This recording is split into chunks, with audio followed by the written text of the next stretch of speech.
Folk radio for the masses. Headline edition, July 8, 1947. The Army Air Forces has announced that a flying disc has been found and is now in the possession of the Army. If the game is rigged, change the game. Game changer.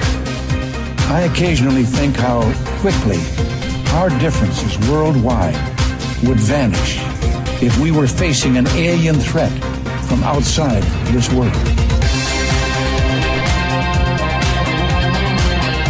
This is Fade to Black with your host, Jimmy Church, on the Game Changer Radio Network and KGRA, the Global Radio Alliance. I need your help to get to the year 1985. You're listening to Fade to Black with Jimmy Church on the Game Changer Network.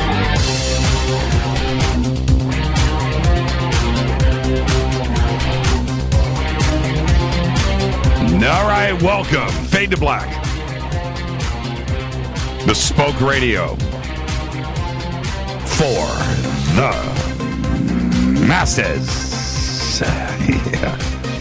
All right. Tonight's going to be one of those shows. It's Tuesday, March 19th, 2019. 78 days into the new year, just 287 days left. We are live from a bunker somewhere in the middle of beautiful downtown Burbank, California. And I would like to welcome everybody listening all around the world, all across the United States.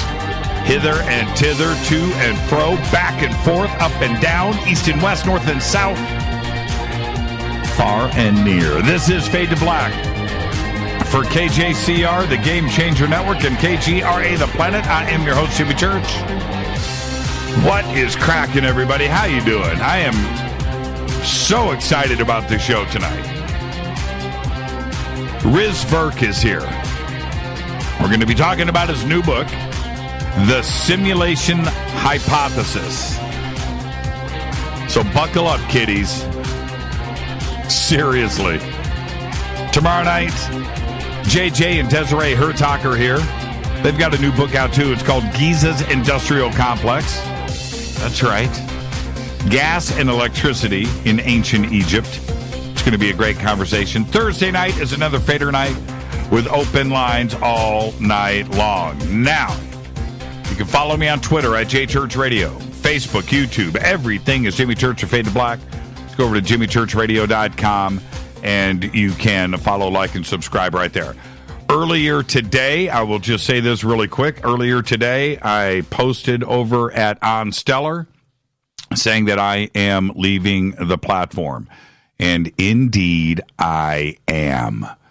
Okay. I am preparing a statement for everybody that will be published, and then I will read it on the show tomorrow night. But I have left On Stellar, and what appears to be with no explanation. Okay, there's so much more to it than you just leave something that you started, right? And it's not about that. I'm not abandoning everybody. It's just that we can no longer be associated with On Stellar, and it comes down to ethics and morals. And other things, okay? And we will always, on Fade to Black, Rita, myself, this network, and everybody that is associated with it, it's the community first, and we always run on the right side of the fence. And that is that. And so I will prepare something and get it out there for all of you. Okay? Okay. So now that is cleared up, not really, but it will be soon. Okay. All right. There you go. Let's see. At JChurch Radio is what you want to do. At JChurch Radio on Twitter. Hashtag F2B is the sandbox. Hashtag F2B is where you want to post your questions. And tonight for myself or Riz, post it right there. Hashtag F2BQ. That's the number 2, by the way. Hashtag F2BQ, Fade to Black questions. Hashtag F2B is the sandbox.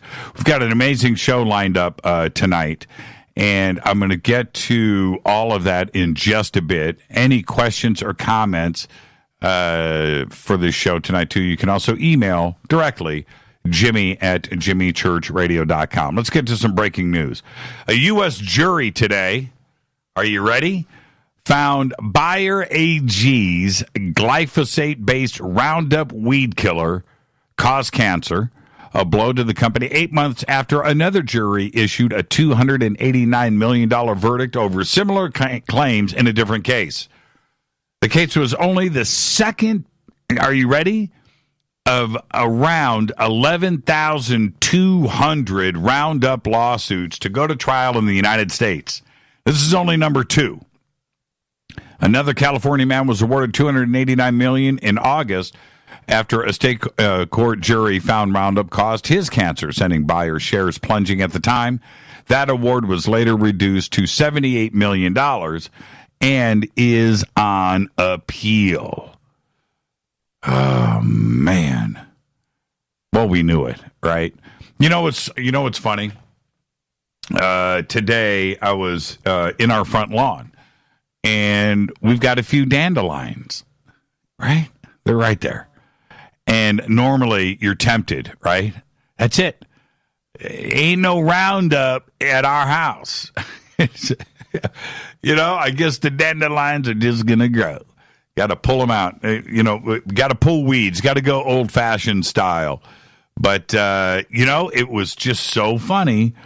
I thought, you know what, little dandelion? Just grow, flourish, take over the front lawn. But I'm not spraying Roundup. I haven't done it.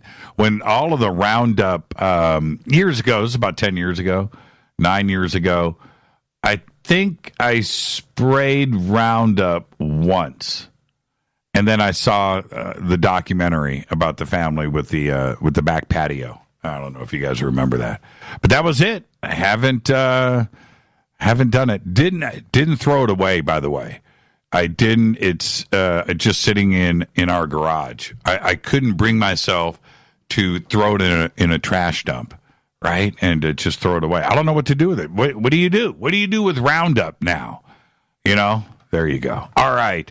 Don't forget to download the Surfer Music Streaming app, SURFR. SURFR. Go to the banners at jimmychurchradio.com. Click on it. Download it. It's free. All you got to do is click. That's it. You're not sharing any of your information, your email. You're not going to do anything but just enjoy all of your favorite music. It's super easy. It's fun. All you have to do is download it and start listening. It's that simple. Get yourself the Surfer Music Streaming app. You can also go to surfer.fm, SURFR.fm. That's it. That's all you got to do. Okay, our next event is coming up. It is Contact in the Desert, May 31st through June 3rd in Indian Wells, Palm Springs, California at the Renaissance Indian Wells Resort and Spa. Tickets and info at contactinthedesert.com. I do want to remind everybody of our weekend there. Friday night, we will be broadcasting Fade to Black live like we do every year, so we're going to do that. Then Saturday night, I am going to be hosting the awards dinner. You got to get tickets for that. And so go to contactinthedesert.com and get your tickets for the dinner, the awards dinner. And I think it would be really cool if we had a couple of hundred Fadernauts that if we also, and everybody wears their Fade to Black T-shirts, right? And we just flood. It's going to be great. It's going to be great. And don't you want to know who's getting the Lifetime Achievement Award this year? Well, you're going to find out. Get your tickets right now at contactinthedesert.com. And then Sunday night, I'll be hosting the closing ceremonies and the closing night panel, closing weekend panel too as well. So we've got a full weekend. Contactinthedesert.com at the Renaissance Indian Wells Resort and Spa. All right. Don't forget to subscribe to our podcast. It is just $2 per month. We have over 1,000 shows right there for just $2 per month. It's the best deal anywhere, right? All the apps that you need, anything, just click on the podcast banner. Everything that you need is right there over at jimmychurchradio.com. And don't forget to become a Fadernaut over at our membership section on the site. Everything that you need, autographed shirts, hats, all that stuff. Downloadable, commercial-free MP3 archives. It's all right there in our membership section at jimmychurchradio.com. And don't forget about all of our sponsors here. It's how this show happens. It's you and your support. Okay? So, Life Change Tea, Ancient Life Oil, New Mana Food Storage, and of course, Fade to Black Blend Coffee. The Surfer Music app. Go and download it. This is how, click on all of our sponsors. This is how this show goes on the air every single night. Okay? All right. Let's get the show cracking. Happy birthday to today. Bruce Willis is 64. And it used to be with Bruce, you would think of, Hans Gruber, right? Okay. So you had New Year's Eve. You had those kind of things. You know what? But with Bruce, you know where I go now? You know where I go? 12 Monkeys. I swear. That movie is so great. And that's when, and it's not anything else with Bruce. I go 12 Monkeys. Happy birthday to Bruce Willis. All right. Okay. On this day in history, sad day. We need a moment of silence, please. In 1982, guitar master Randy Rhoads is killed in an airplane crash in Leesburg, Florida, when their tour bus driver said he was a pilot, and they were at the tour bus company's headquarters to repair something on the bus, an air conditioner, and he took Randy up for a flight and decided to buzz the tour bus where everybody was sleeping, Ozzy Osbourne and Sharon and Tommy Aldridge and so forth. And then took a couple passes, and then the third pass hit the bus, crashed into a house, and they died instantly. And it was a tragic day. All right? So there you go, on this day in 1982. Fader fact. You are as old as the universe. You are as old as the universe. Why? Because matter cannot be created or destroyed. You need to think about that. I remember, I'm so fascinated with this subject. Stardust, right? Stardust. That, and I've said it a few times before, but if you look, your left hand and your right hand are made from two different stars. Think about that for a second. That's just a heavy thought when you think about it. Well, matter cannot be created or destroyed. All of us are as old as the universe. Think about that. Tonight, Riz Virk is here. We're going to talk about his new book, The Simulation Hypothesis. Tomorrow night, it is JJ and Desiree Hertak and their new book, Giza's Industrial Complex. Thursday is another Fader night with open lines all night long. Now, I'm excited about tonight's show. And this show is about 20 years in the making because the film The Matrix came out in 1999. And I remember very clearly back then, I remember that up until the week of the release of the movie, I hadn't heard anything about it. And I am such a movie guy. And I would get the LA Weekly, and I'm always, waiting for some crazy movie to come out, and, it's just something cool. And I was just always in their movie reviews, and across the street from the house there in Sherman Oaks, we had a really nice movie theater right there. So that's it. I was always looking, and sometimes, I planned for things a month or two in advance because, something big was coming out. And The Matrix snuck up on me. And I had gotten out like the LA Weekly, and I see this review for this movie called The Matrix, and it was like the day before it started playing at the local theater across the street. And although at the time I didn't fully grasp what the review was trying to say about the film, and I'm pretty sure that the reviewer at the time didn't really understand what the film was about anyway, right? But I could tell that it was something that I wanted to see. Special effects and Keanu Reeves in the future, and there was probably some mention of alternate reality, and it was supposed to be so high tech and well produced, and I was like, okay, all right. And then it's playing like the next day, so I go and watch it, and I remember very vividly that I left the theater impressed, but I was impressed about the special effects mostly, right? And the other thing, because I'm such a film guy, was I was very impressed that I couldn't figure out what the movie was about, right? I was like, that was deep, and I didn't understand why. I couldn't figure out the meaning of the film. I knew it was much deeper than, like Neo dodging bullets, and slow-mo, and all of that stuff. But there was something else there. So I went back that week 2 or 3 times to see it again. And each time I took different friends. And I had to do that because you can't take the same friend to the same movie over and over and over again. Nobody's going to want to do that. So I invited other friends and told them I was going to go see the movie again. And I did. And slowly I got it. And you see, here's the thing, and it didn't happen right away. Not for me, and I can't speak for everybody out there, but I didn't get the film. I didn't get it. I mean, I knew I enjoyed the story, and I enjoyed the action and the special effects, but I was trying to get to the meaning of the film. You see, here's the thing. Through that whole period of the 90s, I was really into gaming. I still am. I just don't have the time to game. If you ever get a chance, maybe one day, right if you ever get a chance, in my bedroom, right next to the TV is a PlayStation 4 sitting right there. Haven't fired it up in 6 months, but it's there. It's I've got all the controllers and all the things, but I just don't have the time to game like I used to. But in the 90s, I was really into gaming.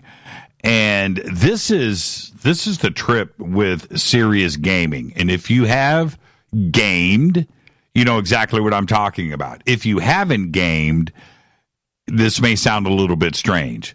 But the more that you play, you find that when you have to go out into the real world, you find that you're still in the game. You do. It takes a while for your brain to adjust. It's a really trippy thing to go through, and all gamers do it. If you go through a 6-hour run and you've got to leave to go get food, or you got to leave to go do something, you got to go meet people, you have to leave the house, you're in the game. It takes a while. And the adjustment of your brain is such that you see things in the world around you that are relative back to the game that you were playing. You're still playing the game. And then when you get back home, let's say you adjust, you're back into the real world, you're hearing people talk and you're engaging in conversation and it's all good. Then you get back home and you fired up your computer, right? Or your PlayStation, whatever. And you're right back into that world. It's a trippy thing, and it's a comforting thing when you're gaming that you get back into it. You get back into the world and all of the all the players and all of the things that you're interacting with and the things that it's comforting. And I understood that. I got it. And it was sometime later, when I started to, it was one thing to understand what the Matrix was about, right? Okay. It's another thing when the realization of what the Matrix and Neo were about, the real subject matter, everything changes. It does. There was something going on. And it's not that the Matrix was first to cover this. It's not about that. because we've experienced that in science fiction forever, and also mythology. But you know, if you think about anyway, before I go too sideways, when I got the realization of what was happening with The Matrix, I went out and I bought, when it first was released, because at that time there was a Tower Records, literally across my driveway from my house in Sherman Oaks, Tower Video. I got the DVD, right, with all the bonus, the making of The Matrix, the second DVD, and the director's cut and all that stuff. And I watched it over and over and over again. I went through a Matrix insanity. Not only the whole movie, because I would do that too, but I started watching specific scenes. I was understanding the meaning of The Matrix, and I would transcribe them.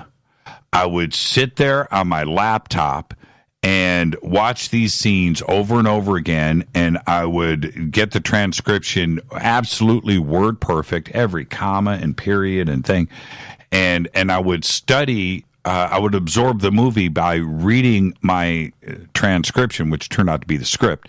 I would read that while the movie was playing in the background, and I got it inside of my head, right? I literally studied them. And when you go through this type of immersion into a subject, it will consume you. And The Matrix did for me.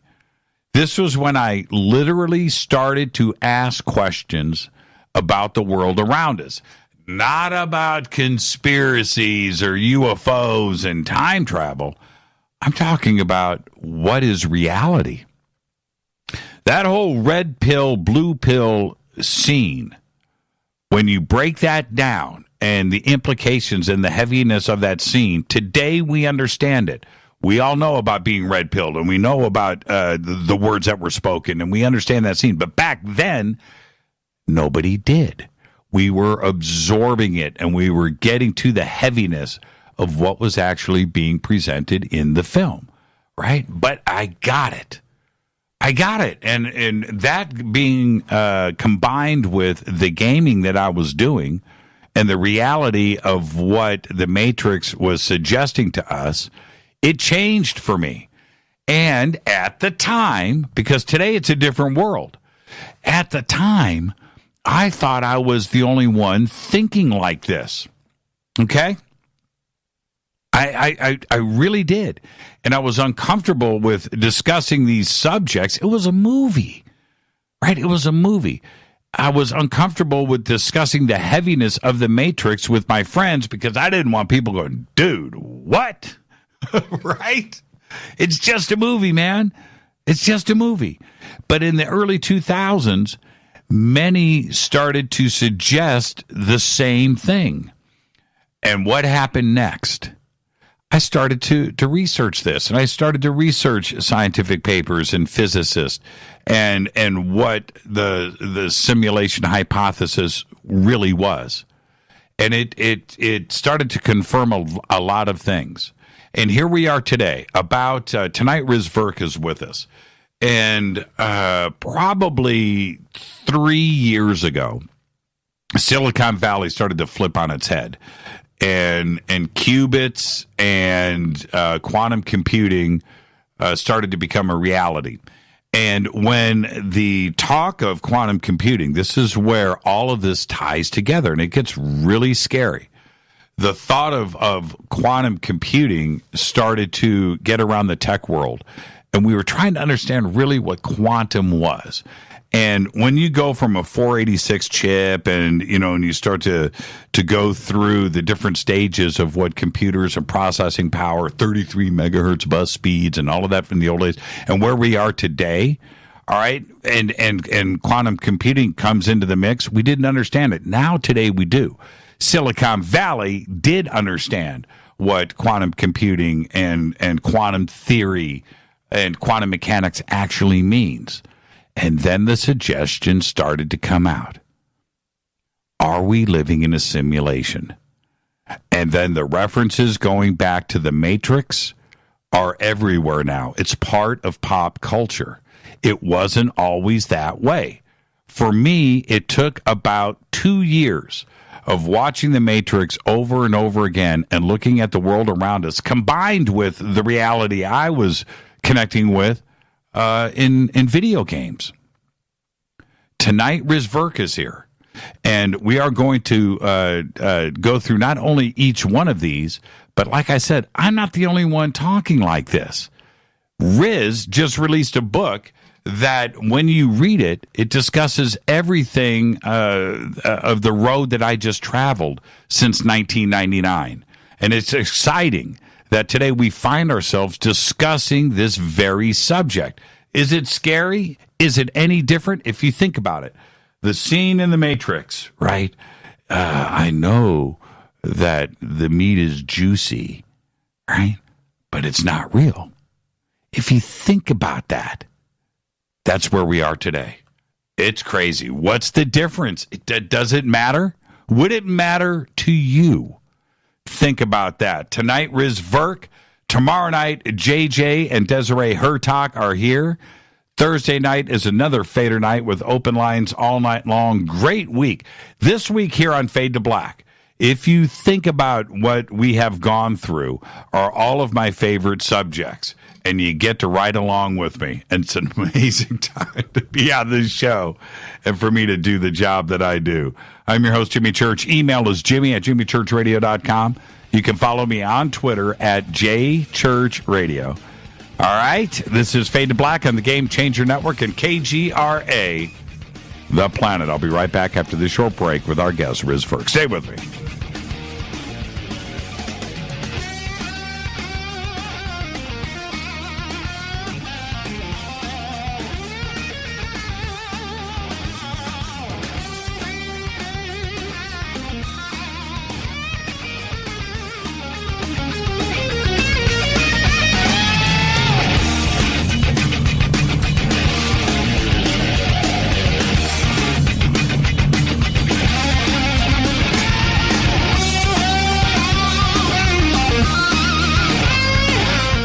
This is Nicole Church, daughter of you-know-who, and you're listening to Fade to Black on JimmyChurchRadio.com and the Game Changer Network. You're listening to Jimmy Church, Fade to Black. Fade to Black will now pause for alien identification. The station that talks the net. KGRA Radio. When you take the beans from Central America with dashes of Indonesian and African mixed in and then roast it to the dark side of Fade to Black, you create the ultimate brew of fringe. Introducing the Fade to Black blend from Rivermoon Coffee. Yes, Rivermoon's darkest customized roast was created for the love of Fade to Black. The alchemy of masterful roasting and smoking the beans is in every sip of this full-bodied, dark Java. I need my coffee dark, deep, with distinct bittersweet chocolate highlights, just like the bunker. Leaning further into the darkness of the roast is Fade to Black blend from Rivermoon Coffee. Just click on the banner at JimmyChurchRadio.com and use the promo code F2BBLEND for 15% off of your order today. Go Beckley Teppy. This is Jimmy Church of Fade to Black, and you can get our podcast for just $2 per month. All you have to do is click on the podcast banner over at JimmyChurchRadio.com. Hey folks, guess what the number one phrase that Life Change Tea receives by email? You ready? We love this tea. We love this tea. Time after time, week after week, we love this tea. Life Change Tea gives you more energy, a beautiful cleansing, and fulfills its slogan perfectly. The tea that makes you go. So if you want to be on your health game, log on to getthetea.com and order Life Change Super Strength Tea. Packages come in a 1-month supply, and when you brew this stuff, wait until you see the results. Aren't we all about the results? And with a lot of people's health struggling, we can use a little bit of help. Doctors will tell you disease starts in the gut. So log on to getthetea.com. That's getthetea.com. Be our next email saying, I love this tea. I love this tea. Get the tea at getthetea.com. Helping America one tea bag at a time. 9 out of 10 geneticists agree. Fade to Black is not your father's radio show on the Game Changer Radio Network and KGRA, The Planet. Do you want to lose weight but have no idea where to begin? The Fast Start Diet, a 3-day weight loss plan, is the answer. 3 days of nutritionally balanced, calorie-restricted meals delivered right to your door. No shopping, no measuring, and no cooking. Everything is prepared for you and ready to eat at home or on the go. The Fast Start Diet has all the amazing benefits of intermittent fasting without starving. We've helped thousands of people who have struggled to reach their weight loss goals. Isn't it time we helped you? With the Fast Start Diet, you'll lose weight and feel great. Find Fast Start Diet on Amazon or go to faststartdiet.com and use promo code TALK to get 10% off your first box. And as a special bonus, Fast Start will include their #1 rated Lipo3 appetite suppressant spray free with your order. This is Jimmy Church. And whatever your diet plans are, do what I did. Go to faststartdiet.com. Hi, this is Rob Reiner from Anvil, and you're listening to JimmyChurchRadio.com. What's up? I'm Chris. What up? This is Kyle Massey, and you're listening to Jimmy Church Radio.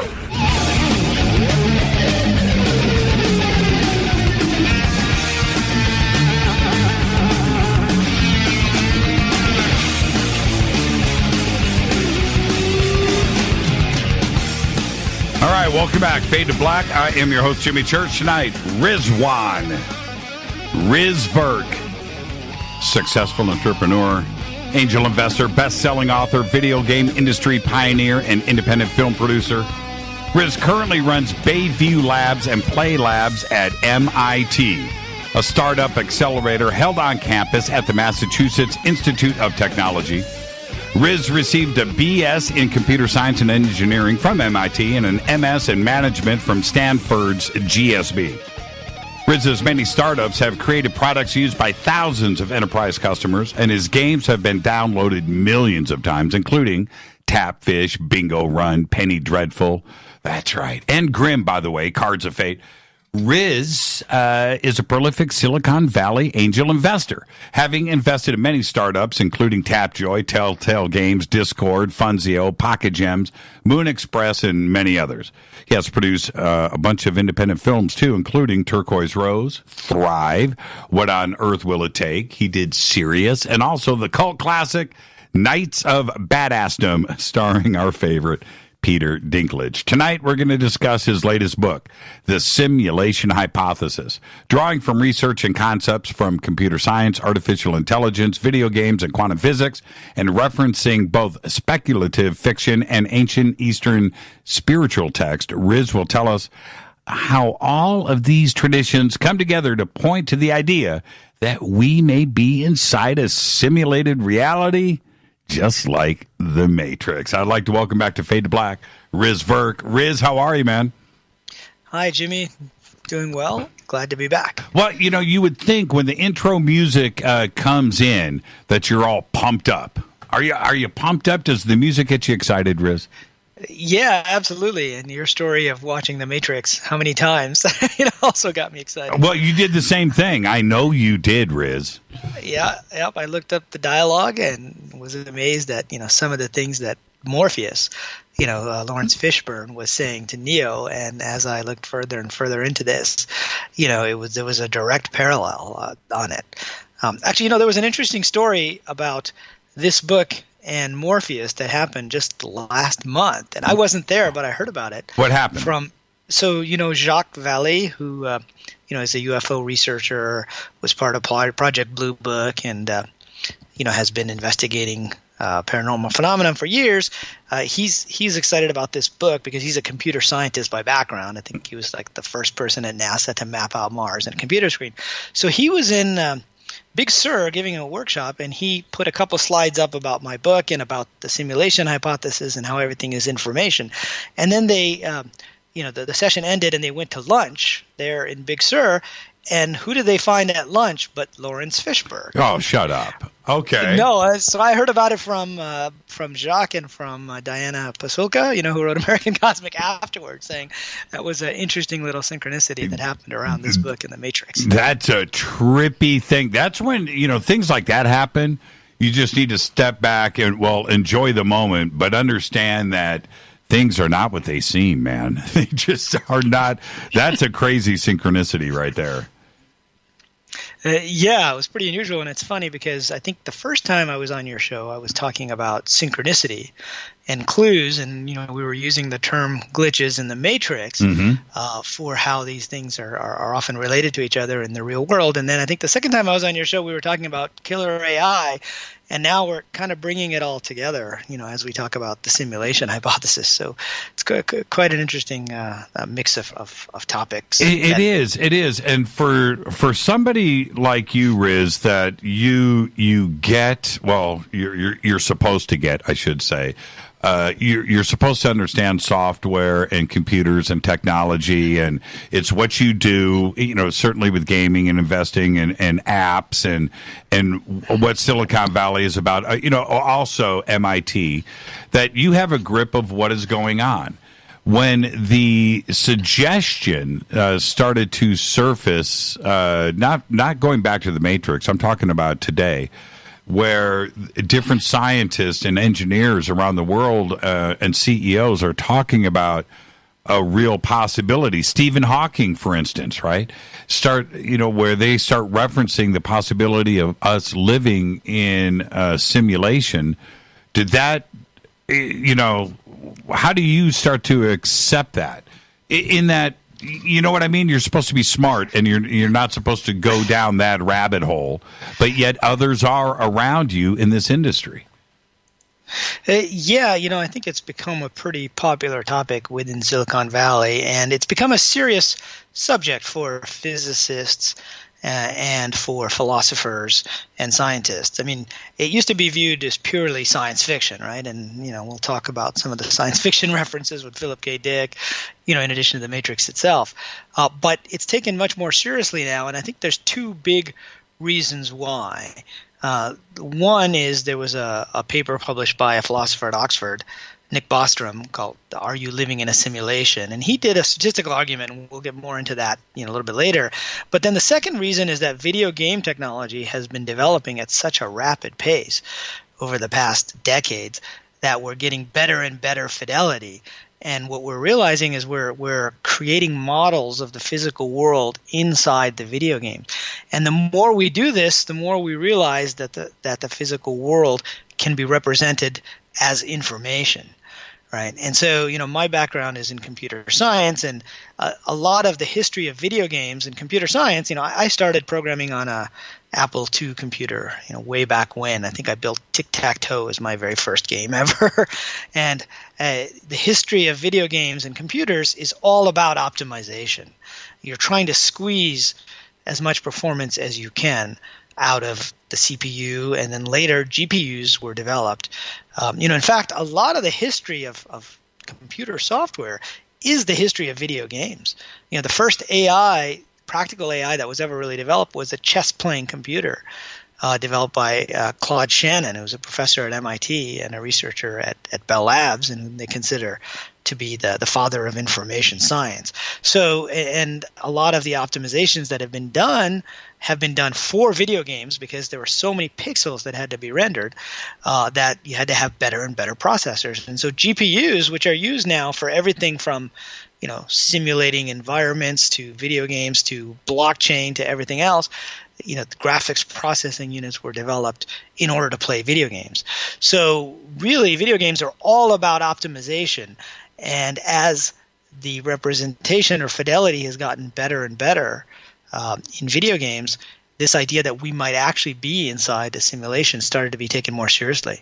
I'll tell you a story about my conversion experience, if you will. Yes, I mean, I've been thinking about this for a long time, but it wasn't until virtual reality really started to take off over the last couple of years that I started to say, okay, now we can see a direct path from today's technology to something like the Matrix. And so I was playing a ping pong game, table tennis game, with the virtual reality glasses. It was a firm in Silicon Valley up in Sausalito. And so I was using the controllers and I was playing ping pong against an imaginary opponent. And it was so realistic. I was so immersed with the way the glasses were and the way the responsiveness to my movements were, that at the end of the game, I decided, okay, I'm going to put the paddle down on the table and I'm going to lean against the table. And what happened? Of course, there was no paddle. It's just a controller. And there was no table. Did you fall over? The paddle fell on the floor, Right. and I almost fell on the floor myself. And that's when I realized that immersion was starting to get to the point where we could fool ourselves. And we could fool our bodies and our minds into thinking we were somewhere that we really weren't. So that was one of my conversion experiences that I had around this topic. I got so into, and so did Rita, we got so into Sims. I mean, really into Sims. And we're downloading furniture and houses and inserting that stuff into the game. Well, anyway, you get so into Sims and then go to a furniture store like IKEA and walk around, and your head is so twisted up. Everywhere you look, you're looking at furniture from The Sims, and you're thinking about your house that you're building in Sims, and you're looking at the people walking around inside of IKEA like the people that walk around in Sims. It's a twisted thought, but unless you've gone through your table tennis experience or gone through an experience like with Sims where you're fully immersed, you don't really get it, but you start to understand that a virtual world can be created and you can live in it. Yeah, absolutely. And in fact, they've done research that shows that if you have a virtual character smile at you, that produces a very similar reaction to biochemical reaction to if someone was really smiling at you. And so the lines start to blur between the virtual world and the real world. And, I didn't spend as much time with Sims, but I know about that. And I used to spend time in Second Life, which was also a shared virtual world. And you would go in and people would create all kinds of structures within this world. And those structures would live, while they logged out and other people would log in. And I remember thinking to myself, well, what happens to these structures when nobody is logged in? Are they actually there or not? And so then I started to get into the philosophical side of what is a shared online world in an MMORPG? Like, does it actually exist somewhere, or is it just information stored on a cloud server? And the rendered world, and this is a term I use a lot in the book, both for video games and for the world we see around us,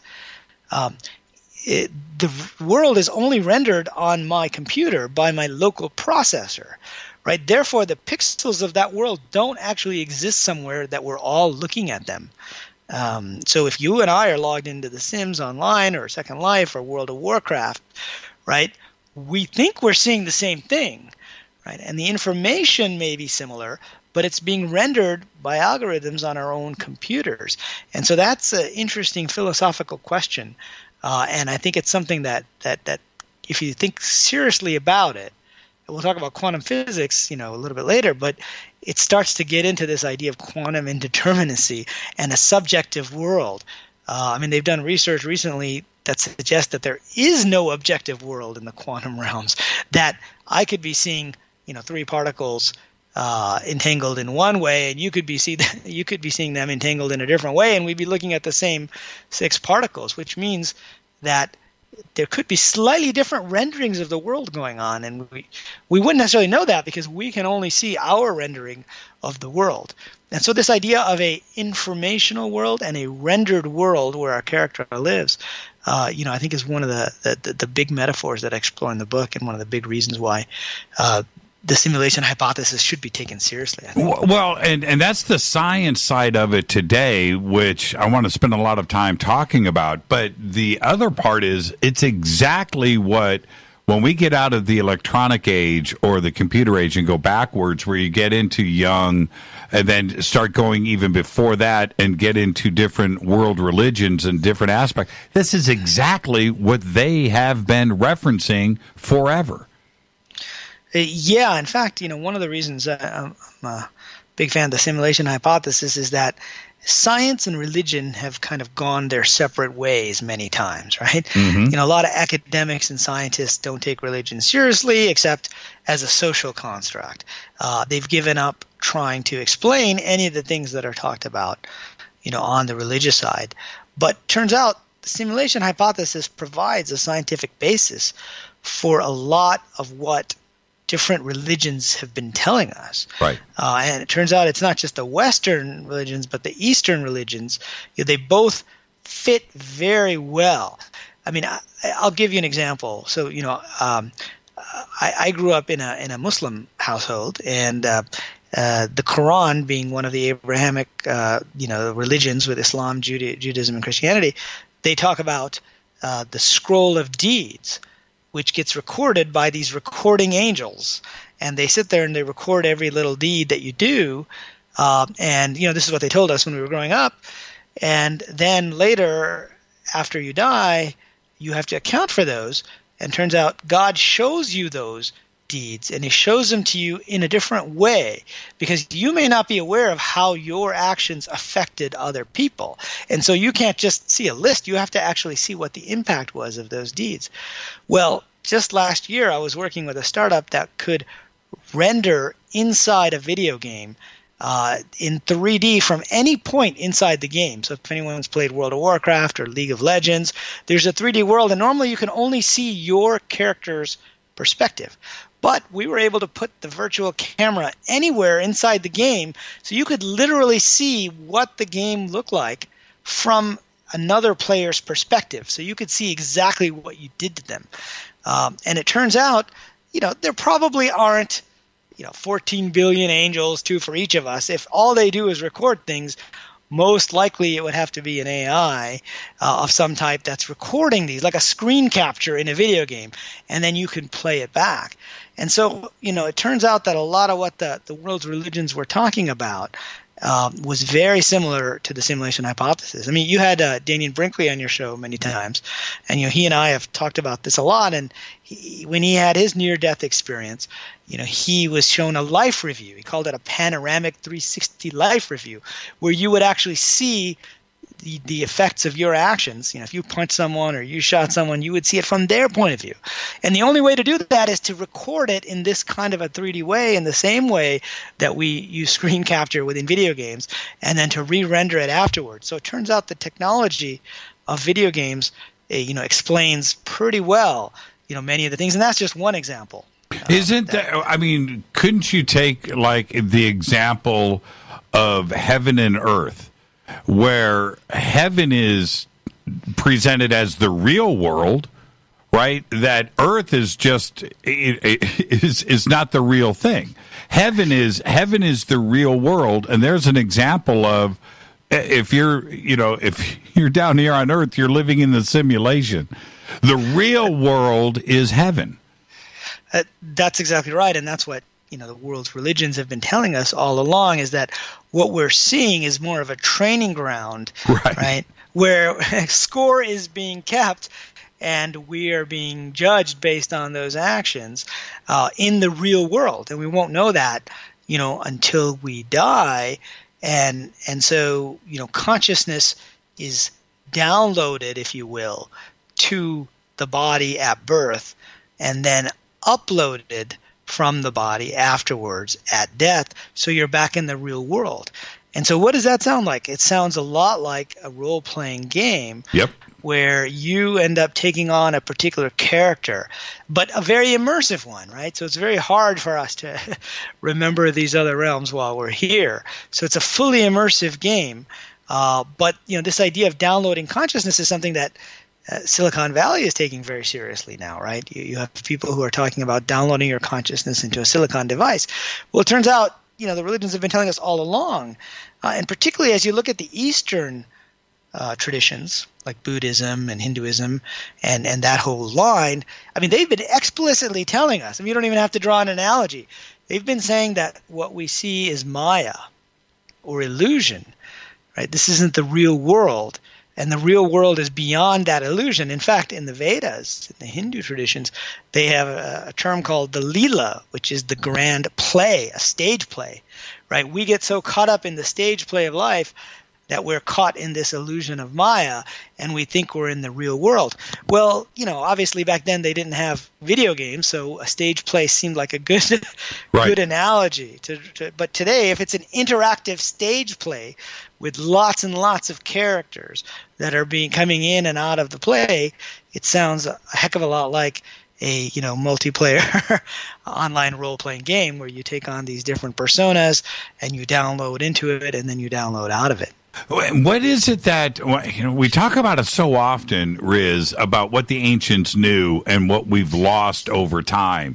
But when you go back and you look at the Vedic text or Sumerian text or what Plato wrote about and all of the other imagery from Greece and Rome and Egypt, where this conversation was pretty solid, about the possibility of not knowing what the real world is, that we are living in something else.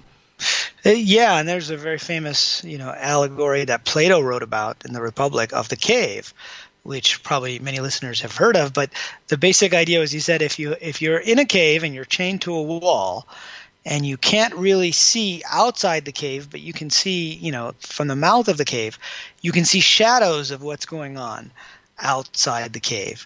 And, Plato used the analogy that is what we are like. We're like prisoners chained to the wall, and we only see shadows. So you develop a whole vocabulary for what is going on based on these shadows that we're seeing against the wall, but we don't know where the light's coming from. The sun could be outside the cave, and it could be causing these shadows and reflections of real people. And he also said that if someone were to escape from the cave, first he would be blinded by the light, but then secondly, if he came back and tried to tell everybody that's chained up in the cave what happened, they would say he was crazy, right? Which is often what happens when somebody has an enlightenment experience and they feel that they've, glimpsed something beyond the illusory world around us. And so all of these traditions, this idea of, reincarnation as well, where you have a set of tasks that get built up. So, you mentioned that I'm a video game designer and I've been working on video games for the past 10 years. Well, most video games have this idea of a quest engine. And you have to go kill the Goblin King, or you have to go get this many pieces of gold, or you have to find this particular treasure. And when you complete the quest, you go on to the next quest. Well, if you look at the structure of karma and how it's described in the Eastern text, it's basically a way to keep track of these things that you have to do. So, they tell us in the Eastern traditions that we create karma with all of our actions. Well, how would that actually work? It would have to be stored somewhere outside the rendered world, and then we would have to basically, as we go through the world, and particularly as you go into the next life, you would have to then go and take care of that karma. So if you think of a series of quests that are there, it turns out, and in the book I have a whole diagram of what a quest engine would look like that could explain karma. It provides a pretty interesting scientific basis for this model that people have been telling us, all through the ages, that this is really how the universe works. Yeah, I also look at it's a weird way to understand this, but if you look at a fish in a fishbowl, okay, that's his world. And we look out here, our living room, right? And you've got the fishbowl sitting on the coffee table. That fish, us out here in the living room, that's a whole nother dimension, right? He doesn't understand it. He didn't even see it. He doesn't understand. He can't relate to it. But you take him out of that fishbowl, he'd have a heart attack. He could not, you know what I mean? He couldn't relate to, well, we could be the fish in the fishbowl. And we could be part of that, and we don't understand really what's going on with this other dimension that could be outside of where we exist. Yeah, I think that's exactly right. And the fishbowl analogy is a good one because the material world being like the water in this case. And so this is when, if you were to take a purely materialistic view of the world, you would say that there's just the water and nothing outside of that could actually exist. And you couldn't really figure out how this stuff worked. But we've had hints and clues all along. And even as you get into the physics and you get into the biology, every field of science is basically finding that underneath it's all about information and computation, and it's not so much about the physical world itself. And so I think that's an important point. And that's why the simulation hypothesis, I think, can bridge the gap between these spiritual and religious traditions and the materialistic scientific point of view. I mentioned Oxford's Nick Bostrom. He says online that many times he's had friends of his who are university professors who are atheists who, after they look at the simulation hypothesis a little more seriously, say, well, maybe the logical thing to do is to be an agnostic, because anyone that was outside the simulation might look like gods or angels or super powerful beings to the people inside the simulation, right? From the fish's perspective, we can pick up the bowl and move it. What kind of beings are we from that perspective? That's exactly that's where the tie ties together. That's exactly the point. I mean, how mind-blowing is that? Well, for us, moving the fishbowl is just moving the fishbowl. So us being the fish, not understanding who could be controlling us outside of our world, it's a fascinating thought. And if it's as simple for us to grasp about the fishbowl, then what would be the difference? The answer is nothing. There isn't a difference. Yeah, that's right. And so things that look supernatural are actually just a regular part, of how the world works. I talked about downloading of consciousness. Since we're talking about the ancient traditions, I'll talk a little bit more about that. In the Tibetan traditions, they say that the world is like a dream, and this is an analogy that comes up again and again. And what is a dream but a mini simulation, right? When we're inside of it, we think that it's real, but then we wake up and we realize that it wasn't necessarily real. Well, in the Tibetan traditions, there's a whole field called dream yoga. And the idea is they train you to wake up within the dream and to realize that the dream you're seeing is an illusion. And that process is meant to then help you wake up in real life. Kind of, I guess, that would be the Tibetan Buddhist version of the red pill, versus the blue pill, to actually realize that what's going on around you is like a dream, and that the consciousness, there's a consciousness outside of it. And so this is why I like the video game analogy, because in video games you have a player and then you have a character, a PC, that a player character that you're playing. And so there's consciousness outside of the game and there's a player within the video game. Now, not everybody subscribes to that, right? Some people think we're in a simulation and everybody is just AI or simulated consciousness, right? And so that's a big debate within the world of the simulation hypothesis. But I tend to subscribe to and that's why video games is in this book. I really use my background in designing and creating video games. And I was talking about the Tibetan traditions. They also have what are called the 6 yogas of Naropa, one of which is dream yoga. Turns out there's a secret 7th yoga called the yoga of consciousness, forceful projection, and consciousness transference. And the idea is you can actually, if you're trained to do this, and they keep it secret for obvious reasons, you can actually project your consciousness out of your body into another biological organism. So it's just like learning how to upload and download your consciousness. And there's a famous story of Marpa, who was a famous Tibetan yogi. His son fell off a horse and was about to die. He ended up projecting his consciousness into a pigeon that was nearby. The pigeon flew to India, and he then transferred his consciousness to a recently deceased younger man. They had these graveyards back then. They didn't always cremate people. And he basically transformed himself into a new body and kept teaching, that yoga of consciousness transference. So it sounds a little morbid, but it's not unlike what people in Silicon Valley are talking about today, which is saying they want to transfer their consciousness to silicon to try to get to this idea of digital immortality, transhumanism. Yeah, let's take a break right here. Our guest tonight, Riz Virk, talking about his book, The Simulation Hypothesis. And, of course, you can go to zenentrepreneur.com. Everything is right there. The links are at jimmychurchradio.com. More with Riz after this short break. I'm your host, Jimmy Church. This is Fade to Black. Stay with us.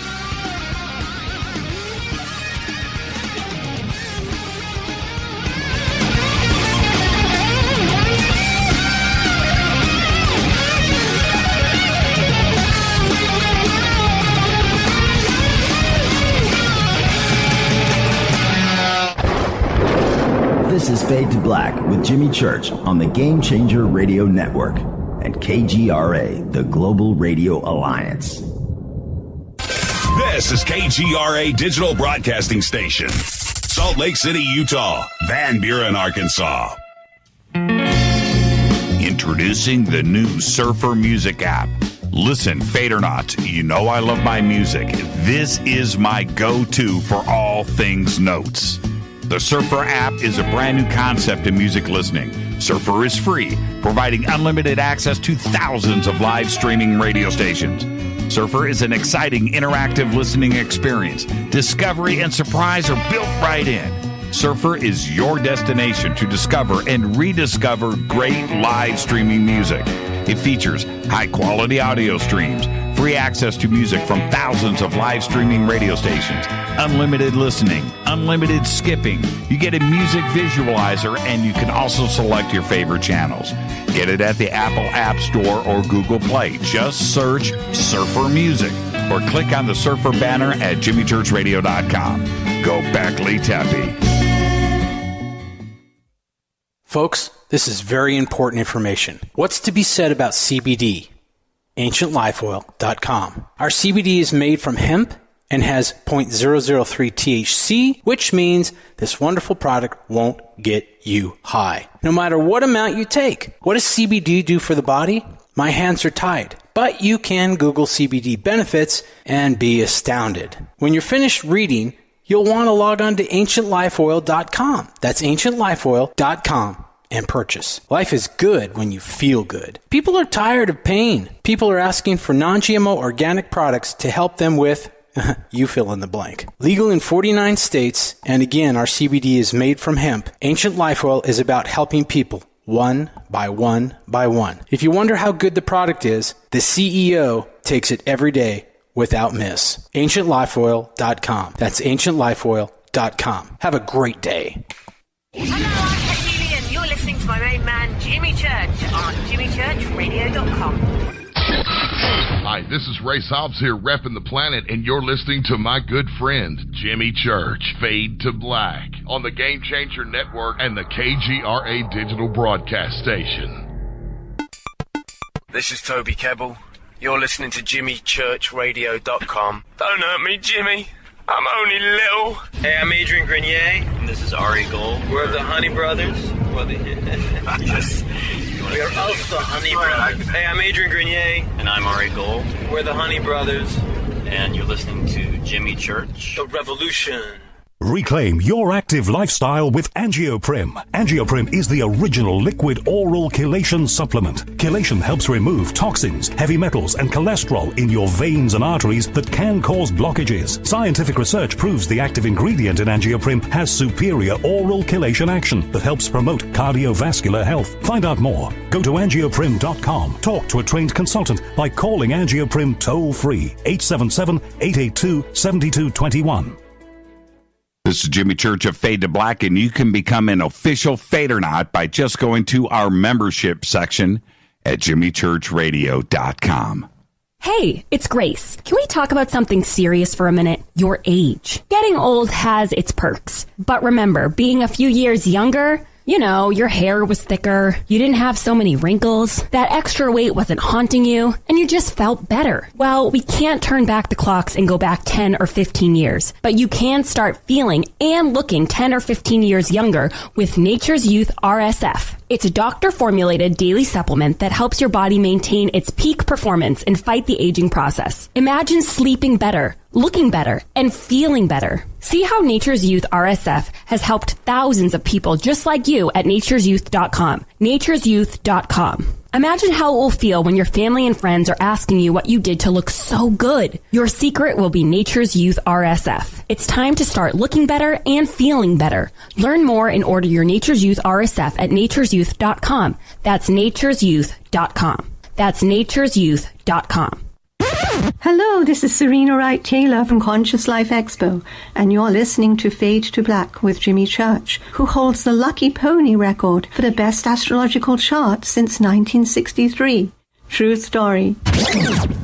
This is Micah Hanks of the Gralien Report, and you're listening to Jimmy Church on Fade to Black, across the globe on the Game Changer Radio Network and the one and only KGRA Radio, The Planet.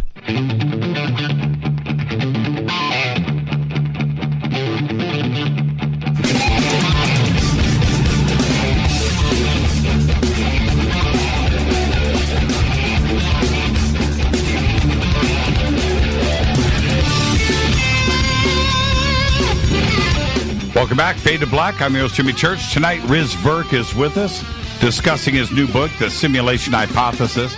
You can go and order yours now at zenentrepreneur.com. The links for that are over at jimmychurchradio.com. And now, picking up where we left off, Riz, I want to really get into the science side of this. I think that everybody is waiting for, you know, the physicists and scientists around the world to step up and go, okay, it's all a simulation, okay, and here's why. But before we get to that, I want to throw this out.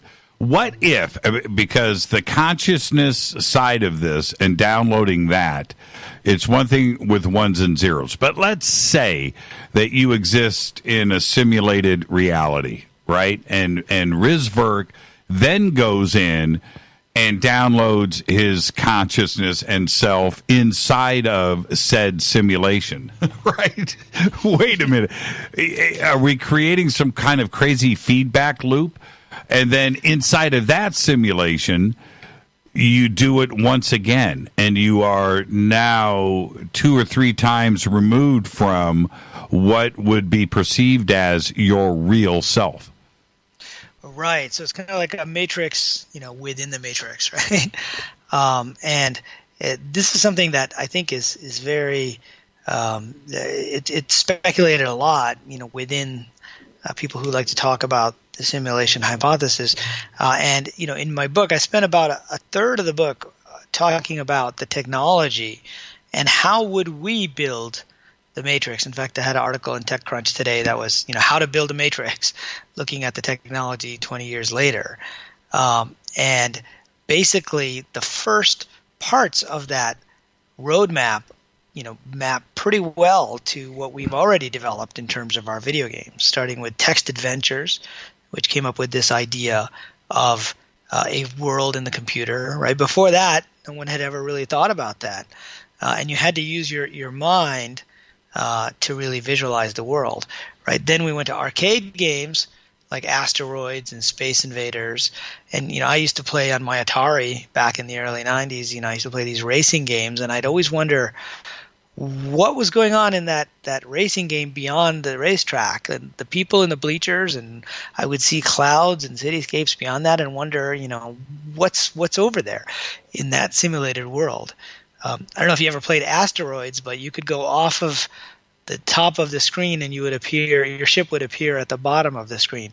So there was a geometry to this graphical world which was being rendered with pixels, right? And then, you know, there's like 10 stages that we go through, but as we represent the world as 3D models, that's where the optimization comes in. We'll talk about that along with the quantum physics. But eventually, some of the later stages, to really, truly build a simulation like the Matrix, you know, we would have to fool ourselves into thinking that we are in the real world again. And so we would have to beam those pixels no longer onto a screen or even a virtual reality glasses, but we would have to beam them into the mind itself. And so mind broadcast, and then we would have to be able to get the responses back for what you want to do in that world. So we would have to read them. Now, in the movie The Matrix, right, when Neo woke up, he was in a pod which had a physical connection in the back of his head in the cerebral cortex. And that's how they jacked into the Matrix, was through the physical world. And so that's technology that people are still working on, this idea of brain-computer interfaces. But it's actually a pretty popular area right now, and more startups, including one funded by Elon Musk called Neuralink, and one in Boston called Neurable, and many others are starting to have technology developed. So, we would be able at some point within a decade, 2 decades, 3 decades, to be able to create real simulations. So I call this the simulation point. And there's about 10 stages that I describe in the book to the simulation point. And once a civilization gets there, right, then we could do what you're talking about, which is I could then download myself into another simulation. Now, at some point, the resources are limited. And this is where, as you understand the computer science, you realize that it's all about optimizing limited resources. And so some people think that there is a limit to how much we'll be able to simulate if we're inside a simulation, because we only have the computing power of the processors that are running the simulation outside of the one that we're in, if that makes sense, right? It does. But when you have, like Neil deGrasse Tyson or Brian Greene or Ray Kurzweil or Elon Musk and Stephen Hawking suggesting this to everybody, their words have weight, right? And the power of suggestion is very, very strong. And I have to ask, what is it that they know that they fully understand and they grasp that we don't when it comes to the possibility of living in a simulation? Well, I think, the physicists and the technologists, right? Again, these are considered separate fields, right? Computer science is one field and physics is another field. But they're starting to see that they're actually related, right? And particularly with quantum computing, you start to see the convergence of basically every single field into computer science or information. There was a famous physicist named John Wheeler, right, who was involved in everything from the discovery of black holes to parallel universes and other things. And in his biography, he came up with this phrase, "it from bits." Right, where he basically said he went through 3 phases of physics in his long career, and he was like the last living physicist to work with Einstein. And he said in the first phase, we all thought that physics was about studying matter, particles, actual physical objects.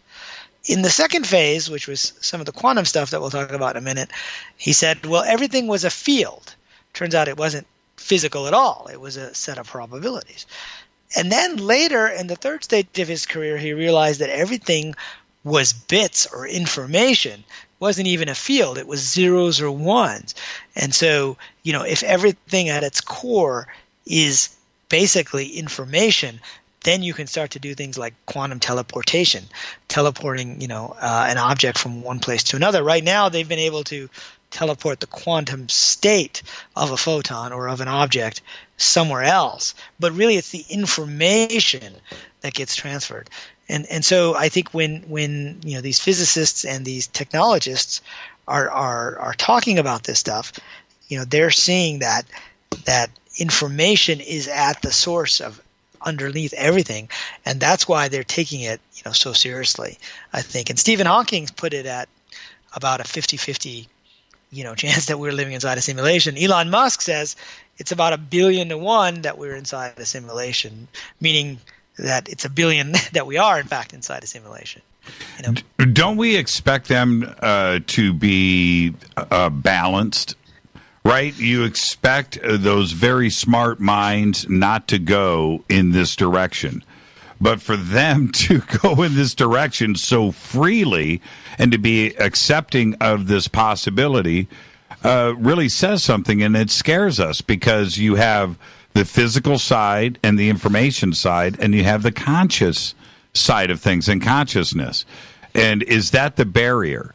It's one thing to get to the ones and zeros of memories and stored stuff in our brains, but then we have the stuff that makes Riz Riz and Jimmy Jimmy. And how does that get moved over? Yeah, so, again, it depends on your interpretation of the simulation hypothesis. As I said, in my case, I tend to view us as conscious beings outside the simulation who are playing a character within the simulation.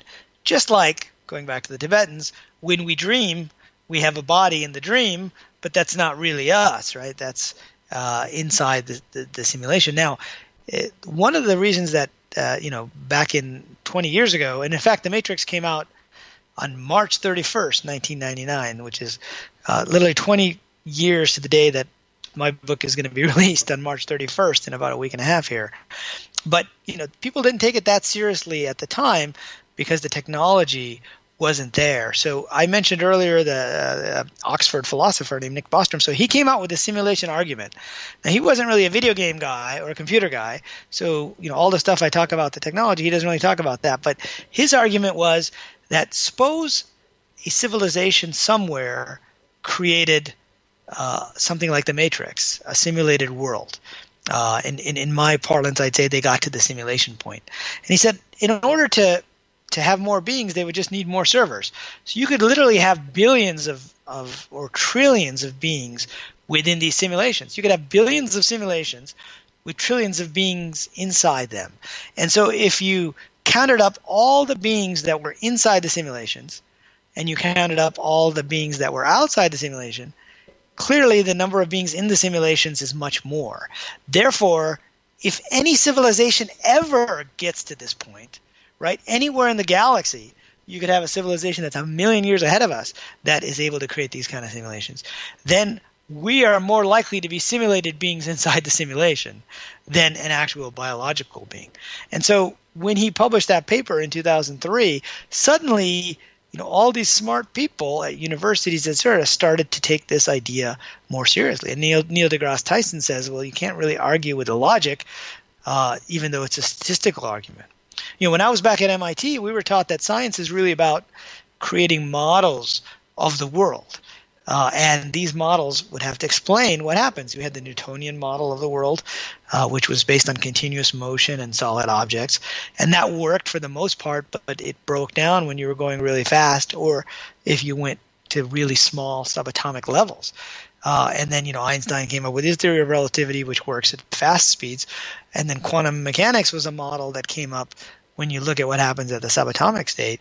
But now this is a model, the simulation hypothesis, that I think explains many more things about the physical world and the conscious world and the religious and spiritual world than any model before. And so, I don't think a lot of the physicists are quite there yet, and a lot of the academics, right? They're willing to debate the statistical argument or the AI argument that we're all AI. I don't think too many of them are yet at the point of saying, well, we're really beaming our consciousness from another universe or another world beyond the physical. But they're getting there, and the more and more that they find information is at the heart of everything. And, I have been running a video game accelerator at MIT for the last 2 years. And, for many years, MIT had 4 colleges, the College of Engineering, College of Business, etc. They just introduced a new college, which is all about AI and quantum computing as a whole new field in and of itself. And they're recognizing that all the other fields are related to it. What was the video game that came out, it was about 3 or 4 years ago, where you could go and visit any planet, and it continued and rendered in real time? Yeah, so there was a video game called No Man's Sky. Yeah, No Man's Sky came out, and it had 18 quintillion planets. Right. And you could go to those planets and you could actually walk around in real time. Now, the team that built this, they didn't sit there and design each planet. Planets, right. Turns out that if you have 64 bits, and you say 2 to the 64th power, it turns out to be exactly 18 quintillion. That's why they had that many possible worlds. But what they would do is they would render the flora and fauna of each world based on different algorithms. And so many of your listeners have probably heard of fractal algorithms, right? And I've got some pictures in the book, and you can look online and you'll see that fractal geometry is a way of describing the natural world, which came out of this whole idea of chaos theory. And there was a guy named Mandelbrot who asked a question that said, how long is the coastline? Well, it turns out you can measure a coastline at the level of miles and say it's 100 miles long. But if you go in and you zoom in, you see that the coastline is actually kind of rocky and has nooks and crannies. So if you zoom in a little bit, it turns out it's longer than 100 miles. Well, if you zoom in again, you'll see even more nooks and crannies. And so the answer depends on what scale you're looking at the world. It turns out fractal algorithms are the best way to describe a lot of natural processes, whether it's veins or tree-like structures or coastlines. And so, many people have speculated that what nature really is a fractal algorithmic generating machine. And that's why there's no straight lines in nature, right? Everything has many dimensions, and so turns out that the same techniques that these guys were using in No Man's Sky to generate all the flora and fauna, there are people who seriously think that the way that flora and fauna and coastlines evolve in the physical world is again based on these algorithmic properties that nature is using algorithms. So you're kind of opening up the physical world and realizing that, oh my God, it's actually a computer program in there. And that's another reason why people are starting to take this idea more seriously now than they did 10 years ago, and certainly than they did 20 years ago when the Matrix first came out. Yeah, and that would be an answer for the size of what consciousness would be, right? It'd be a huge number as far as ones and zeros go. It'd be a complex, but if it is derived in render, right, and with fractal algorithms, you don't need a huge everybody wouldn't be a huge chunk of code, right? Your reality in a simulation could be rendered as your day moves along. That's right. And so, let's talk a little bit about how rendering is done in video games, right? So if you're in The Sims, right, you're seeing a room. Well, that room is a set of 3D models that describe the shapes of everything in that room, right? And then your computer renders that room from your point of view. So it only renders the things that you can see, right? So if there was a creature facing the other way, well, you can't necessarily see its face initially, right? You can only see its back. And if there was a flower, but it was underneath the table, you couldn't see the flower. Well, when people were first building video games, they thought it was impossible to render all the pixels that you would need for fully 3D environments, immersive environments. That's a lot of pixels when you think about it. Oh, it turns out Doom was the first video game that really was popular that was using this idea of a 3D perspective, and you could look around very quickly. Right? It was a first-person shooter, and it would adjust automatically, and that was because they rendered only that which is being observed. So that's kind of the golden rule when it comes to video game environments, is render only that which you can observe or you can see from your point of view. Okay, and so now we're getting into the physics, right? And so one of the biggest mysteries in quantum physics is this idea of quantum indeterminacy, and the idea is that Say that again. What's the word? Quantum indeterminacy. Okay. Which probably the easiest way to understand it, although physicists talk about it at the level of a particle, and says where is this particle and is it a wave, or is it a particle? But easier, I think, to understand it at the idea of Schrodinger's infamous cat, right? Many of us have heard of that. And the cat is in a box that has some radioactive decay, and there's about a 50% chance that the cat is alive or dead. And so what Schrodinger said was, we don't know if the cat is alive or dead until we open the box. But it turns out the cat is both alive and dead until we open the box and actually observe it. Now, common sense would tell us that's not the case. Common sense tells us either the cat is alive or dead already. Just because we can't see it in the box, it has to be one or the other, right? Well, the quantum physicists have found, and this is like, a fundamental finding of how the universe works, is that until somebody actually opens the box and observes it, that the cat is neither alive nor dead. It gets rendered based upon who observes it at that point in time. And so that is also, the basis of what they call the double slit experiment, where they're shooting particles through these two slits, and they say, if it's a wave, it'll have an interference pattern, on this screen beyond the slits. And if it's a particle, it'll go to a specific point.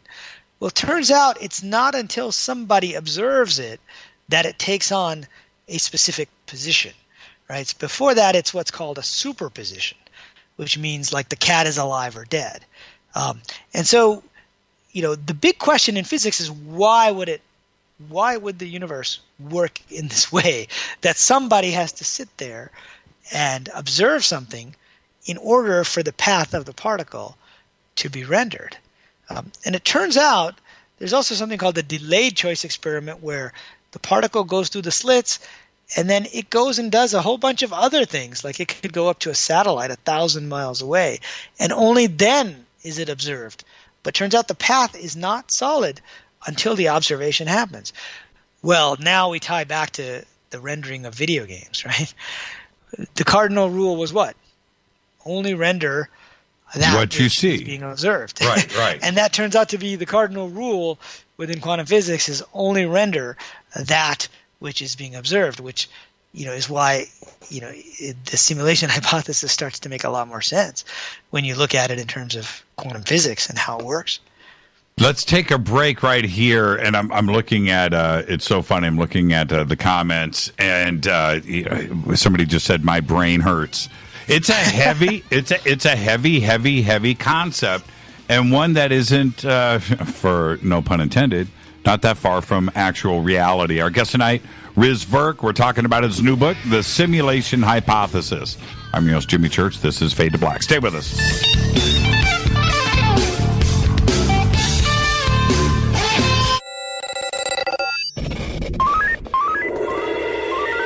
Way out here, we listen to Jimmy Church.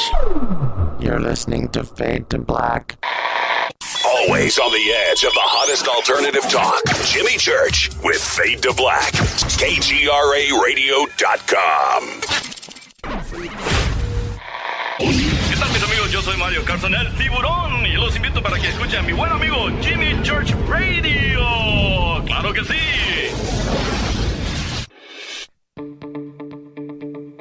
Hurricanes, earthquakes, wildfires. This year we've experienced more than our fair share. This is Jimmy Church of Fade to Black, and last month I decided to make sure my family does not have to worry about food should we get caught in a real emergency situation. Introducing Numana, a healthy, storable product that tastes so good that you'll want to eat it every day instead of just during those times of duress. All Numana products have a 25-year shelf life, are MSG and GMO-free, no preservatives, and are made in America. With the Numana pack in your home, you'll be able to sleep at night knowing that you've protected your family. Not only have I tasted and tested, I own it. Now you can too. Just click on the Numana banner on JimmyChurchRadio.com and use the promo code Jimmy when you order. In addition to a discount, we'll send you an autographed Fade to Black t-shirt. Seriously. Go Beckley Tappy. Do you want to be an official Fadernaut? Of course you do. This is Jimmy Church of Fade to Black. Just go to our membership section at jimmychurchradio.com. Introducing the new Surfer Music app. Listen, Fade or not, you know I love my music. This is my go-to for all things notes. The Surfer app is a brand new concept in music listening. Surfer is free, providing unlimited access to thousands of live streaming radio stations. Surfer is an exciting, interactive listening experience. Discovery and surprise are built right in. Surfer is your destination to discover and rediscover great live streaming music. It features high-quality audio streams, free access to music from thousands of live streaming radio stations, unlimited listening, unlimited skipping. You get a music visualizer, and you can also select your favorite channels. Get it at the Apple App Store or Google Play. Just search Surfer Music or click on the Surfer banner at jimmychurchradio.com. Go back, Lee Tappy.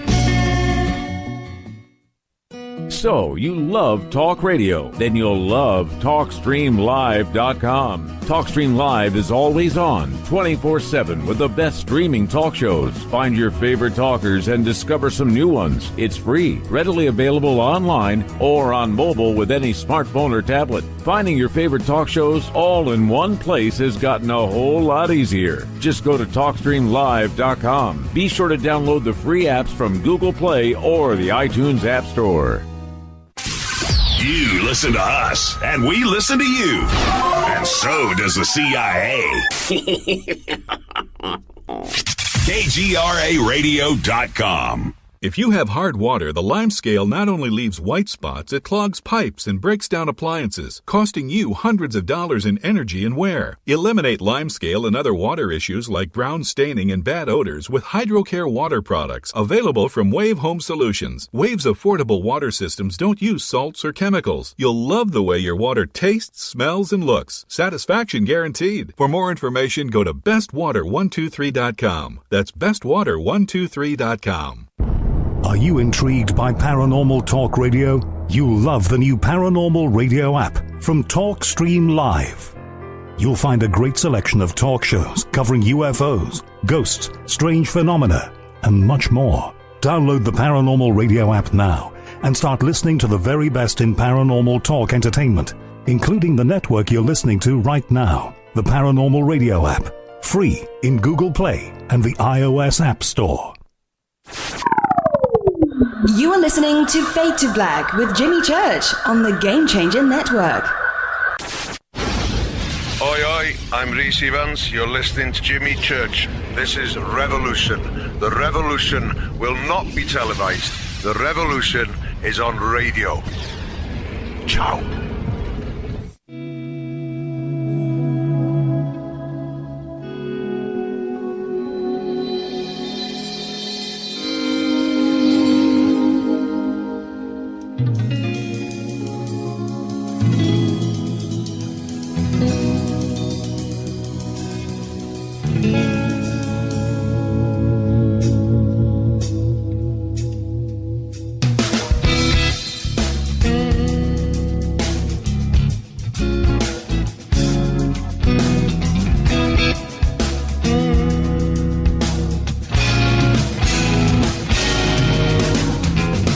Welcome back to Fade to Black. Our guest tonight, Riz Virk, talking about his new book, The Simulation Hypothesis, which is going to be released on March 31st, which will be the 20-year anniversary of the worldwide release of the film The Matrix. And you can follow Riz on Twitter. It's Riz Cambridge, right? Actually, it's Riz Stanford. Or Riz Stanford, Riz Cambridge. It just depends where I was living when I created the account or the Gmail Where did I get Cambridge from? You use that somewhere, don't you? Yeah, I use that in one of my emails, which I... That's it. In another simulation. Yeah, in another simulation. Yeah. And I have... go ahead, Riz. I'm sorry. Yeah, I was just going to say, speaking of email, I just got a note while... we were in the break here from Tessa B. Dick saying that she was listening to the show. And so I'd like to give a shout out to her. She's the wife of the late Philip K. Dick, and thought, we got heavy into the physics. Maybe we could step back a little bit to talk a little bit about some of the science fiction. And let's do that. And I'll tell you why. And what's up, Tessa? She's absolutely amazing. Big shout out to Tessa. Okay, let's suppose something here. If one of the benefits of downloading ourselves or living in a simulation would be immortality, and I would say that would be, if I was a billionaire, I wouldn't have an issue with downloading myself into a bot, a robot, and living forever. But if that is the case, then why, if we're living in a simulation, why do we die in this simulation? Well, that's a big, heavy, loaded question, right? Right. But if you look at video games, they have this idea of multiple lives, right? So you're able to go through a character, you're able to get to a certain point, and then the character can die in the game, because if there's no consequences of the actions, then you're not really taking that video game or that character's actions very seriously. So, and we all do that when we upload a cheat, right? Insert some kind of infinite life cheat. The game doesn't have any more impact. That's right. Exactly. At that point, the game becomes too easy, right? So it's the same with why many gamers don't like, pay to win types of games, right? If they just pay money, and then you don't have to go through the process of learning how to play the game and to really build your expertise. And so, as we get into the why, right now we're backing up from the science to the philosophy and the religion to say, why is that the case?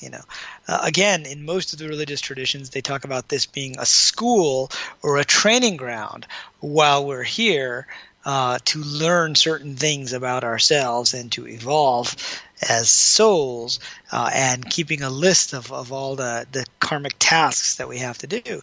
Well, if there weren't consequences to what you did here, if there weren't rules that you had to follow, then we wouldn't take it that seriously at all. So that would be my answer for the why.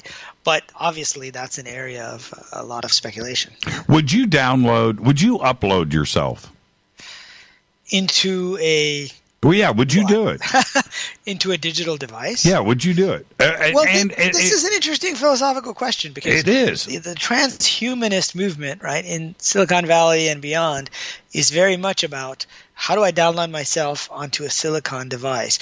The question is, with the way that we've defined bits, and I talked about quantum teleportation earlier, right, which was this idea of teleporting a particle from here to, say, in outer space.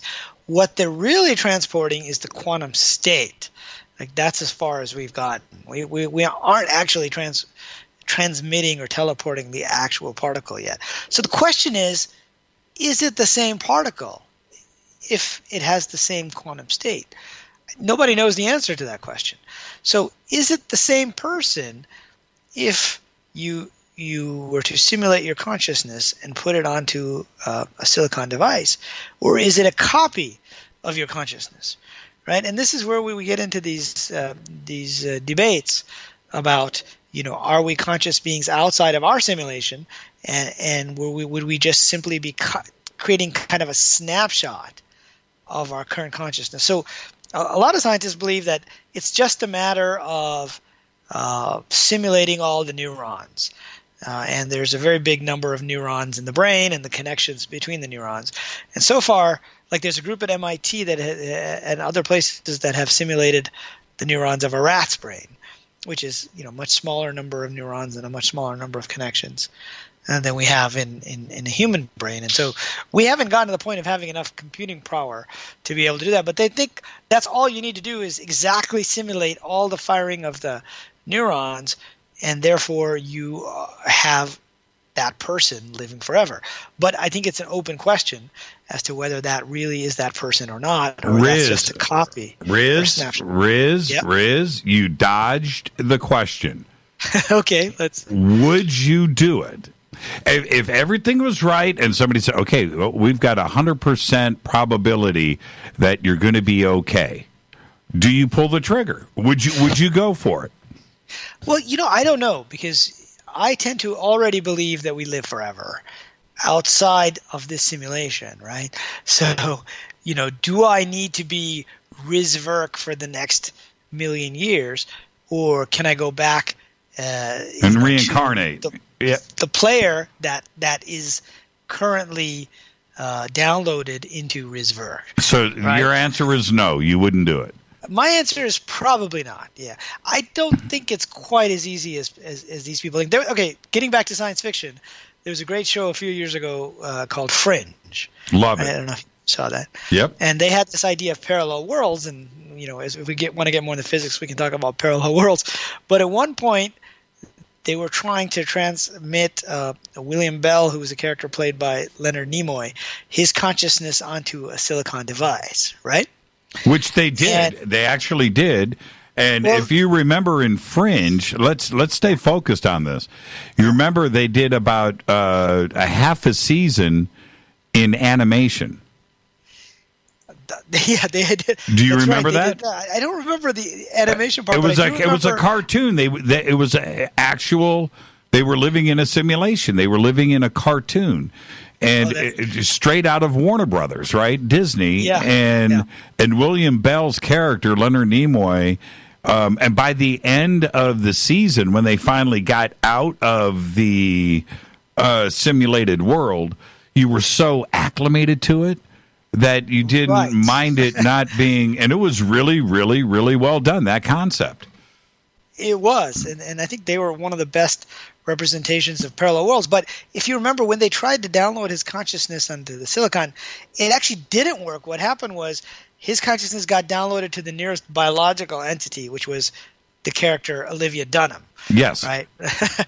And so she ended up being William Bell, right? Pretty speaking, good, and it was well done. She was speaking like Leonard Nimoy. It was pretty cool. Right. And so now we're tying science fiction back to this idea of downloading of consciousness, back to the Tibetan yogis that I talked about earlier, which they were able to download their consciousness onto another biological entity. So, I think we're a little bit further away from being able to download our consciousness into a silicon device than many people think. But, as we start to think of biological computers, that's where it starts to get interesting, and that's where it seems to be more consistent with, what the ancient traditions have been telling us as well. So, I probably wouldn't, but even if I did, I think it would be, this question of whether it's really me or a copy of me is an interesting one, right? Well, it would be a way to solve traveling to the stars and interstellar travel if you could exist, in that world where you don't have to worry about food, water, oxygen, and dying for that matter. Right. So on the one hand, it becomes a way for us to travel to stars if it's going to take so long to get there. And, a big part of the book also talks about different science fiction. And, there was this Netflix series that some of your viewers may have seen or listeners may have seen called Altered Carbon. Loved it. Which is based on a series of cyberpunk novels. That's right. And they had what they called a stack, which was a cortical stack that was stuck into the back of your neck, and your consciousness could be downloaded. It was in that stack, so you could pull it out and put it into another body, and you were now inside this other person's body. So you start to get into this idea of what is really you. Is it the information stored in this device? And they would beam themselves right to another planet. That's how they traveled to another planet quickly. Was that they would beam themselves into another cortical stack because it was just information, in that device, and then they would be in another body and they're automatically. And so that's how they got around this problem of, it takes so long to try to travel between stars. Well, and staying on the science fiction side, because when you look at not only Philip K. Dick, who absolutely wrote short story and novel after novel about exactly this. Not only simulation, but parallel worlds. And right now we've got, what's that new series? The Man in the High Castle. right? So that's out there. We've got Counterpart. That's right. Counterpart, which is really, really good. I don't know. It's on Showtime or HBO. I can't remember. And we just finished. It's on Stars. Yeah. Yeah, Stars. It's on Stars, and it's really, really good. You just mentioned Fringe, and then we're talking about The Matrix, but we can go all the way back to the holodeck. Right, and living in, and the way that Orville presents it, they've got the simulation room. So it seems, In fact, that's when I first started to think a little bit more seriously about this. Was when I saw Star Trek and the holodeck, and there was one episode early on. I remember it kind of blew my mind, where they were doing a Sherlock Holmes simulation in the holodeck, and one of the characters, who was based on Professor Moriarty from the original Sherlock Holmes novels, he realized that some of the people in the simulation were not from the holodeck, and that they existed out there, outside the holodeck. So he actually realized that there was a world outside the simulation, whereas the rest of the characters were AI. So in video games, we have this idea of player characters, which we've talked a lot about, but we also have this idea of NPCs, or non-player characters, who are the AIs within video games and people we can interact with. And so the holodeck characters were kind of like NPCs, but this NPC was smart enough to realize that there was a world out there, and he wanted to go out of the holodeck, but he couldn't because he was just an NPC.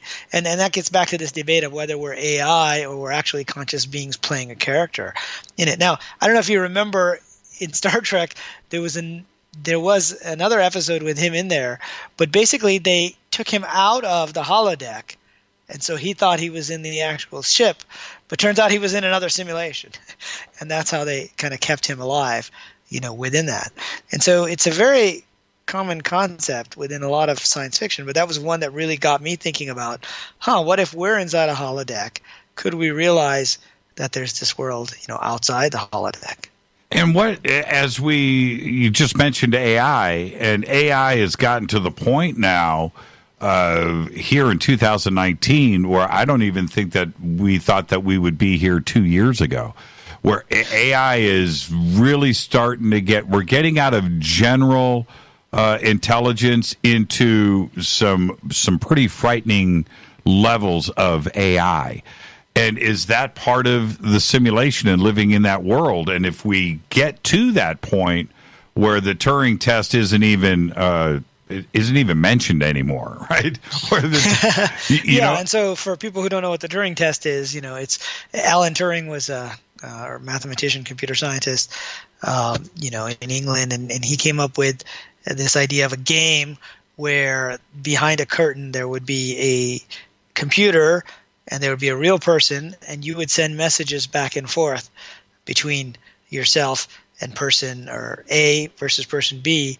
And if you could not tell which one was the computer and which one was a real human being, then AI would have gotten to the point where it can basically impersonate a human being.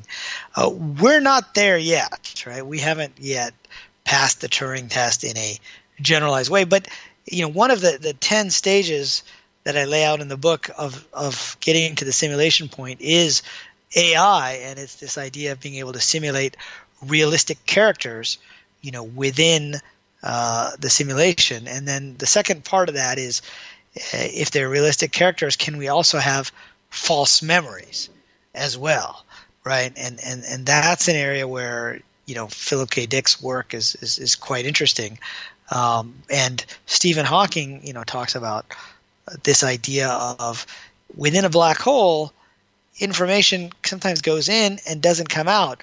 And so he says that means determinism breaks down, and if determinism breaks down, we can't know our past, which is basically the same as false memories or implanted memories. There's a great scene in the Blade Runner in adaptation of Philip K. Dick's Do Androids Dream of Electric Sheep, where there's an android and she doesn't know she's an android because she has real memories, right? And that scene, speaking about this in The Matrix, where Neo's walking down the street in the crowd, and the lady in the red dress walks by. She's right. She's an NPC, and what's his name?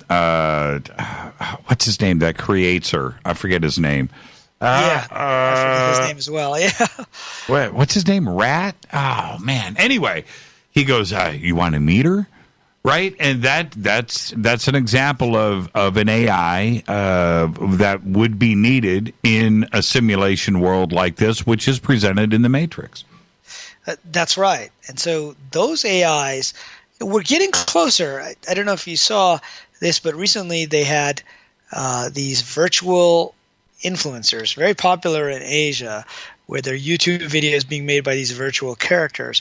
And in China, the state news agency released a virtual news anchor who can basically read the news, and it looks like an actual person. I mean, we're far from Max Headroom right back in the 80s. But actually, it's very hard to tell that this isn't a real person that is reading the news. Now, in this case, it's not full AI because it's just reading the news.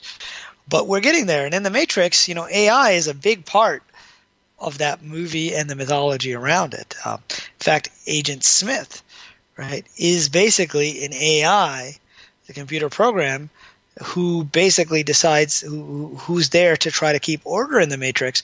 But I forget which movie. It was maybe the second movie where he projects himself onto all of the people in the Matrix, right? Remember that? Yes. Where everyone looks like, who is it? Hugo Weaving, I think, was Agent Smith. The actress. Agent Smith. And so it's an agent that's replicating itself, throughout the simulation. And so, AI is very much, a fundamental part of being able to create realistic simulations that are indistinguishable from reality. But also I mentioned the simulation argument, which is all about AI, which is the fact that all the beings inside simulations are actual AI and not biological beings. I don't personally buy that side of it, but the fact that we could be interacting with people and the fact that we might have memories that are false that have been implanted using code or data, and we're getting there. So at MIT, there was a group in the brain science group where they were able to implant a false memory inside a rat using electrical stimulation. Now, this is just the memory. It's a false memory of, whether you should go left or right. So it's a very simple thing. But they said the neurological structure of that false memory was actually very similar to what a real memory would look like. And so, we're still years, if not decades, away from being able to do that. But if we get to that point where we can place false memories, who's to say that a more advanced civilization hasn't already done that? Just like going back to the Tibetan traditions, in a dream, we've all had dreams where we remembered stuff.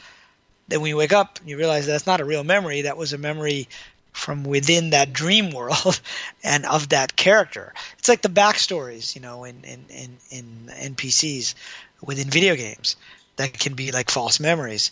And so, it's all related to this idea of virtual characters and what's real and what's not. And that's, what's great about Philip K. Dick's work is it was very much, and when I interviewed Tessa, she said it was very much about what is real and what isn't. And she mentioned that with The Man in the High Castle, he actually remembered a timeline where the Axis powers won the war. And she said that he believed someone rewound that simulation because they didn't like that result and then got us on our current timeline. Well, if we're in a simulated reality, then you can do things like that. You can rewind the timeline and then forward it again. And I have the transcript, of our interview up. If somebody just does a search on Philip K. Dick, The Matrix, a conversation that I had with Tessa, and she talks more about that. Now, what would happen? How would we discover that we are actually living in a simulation? Would it be a glitch in the code? Something that we could react to? Would that be free will? You know what I mean? That would take us off of the said code of the simulation and then would reveal itself to us, and then we could react to it in a free will sense because we're rendering in real time, right? Would that freak us out? Well, I think that would, and that's, I mentioned, Jacques Vallée earlier, and, he believes, as many people do, that synchronicity is like a glitch in the Matrix, and that it's stored based on association, right? That information, when you store information in a database, you store it based on how things are associated. And so, these are like little glitches in the matrix. And some people believe the Mandela effect is basically evidence that reality can be unwound and then we move forward. Now, I don't know if you've seen The Adjustment Bureau. I have. Which was based on, Philip K. Dick's short story, The Adjustment Team. And in that, they what happened was they froze like an entire building in the story itself, and then they changed people's memories, and then they forwarded those characters. So those characters only remembered the new way. They didn't remember what had happened before, but the main character was supposed to be in the building and he wasn't. He walked in on them while they were adjusting everybody, and he remembered both the old way things used to be and the new way. And it's slightly different from the movie, but this is from the actual novel itself. The short story itself. And that was, a case where you've got someone remembering something that's different from what everybody else remembers. So it gets back to this idea of false memory. So that's one way of detecting it.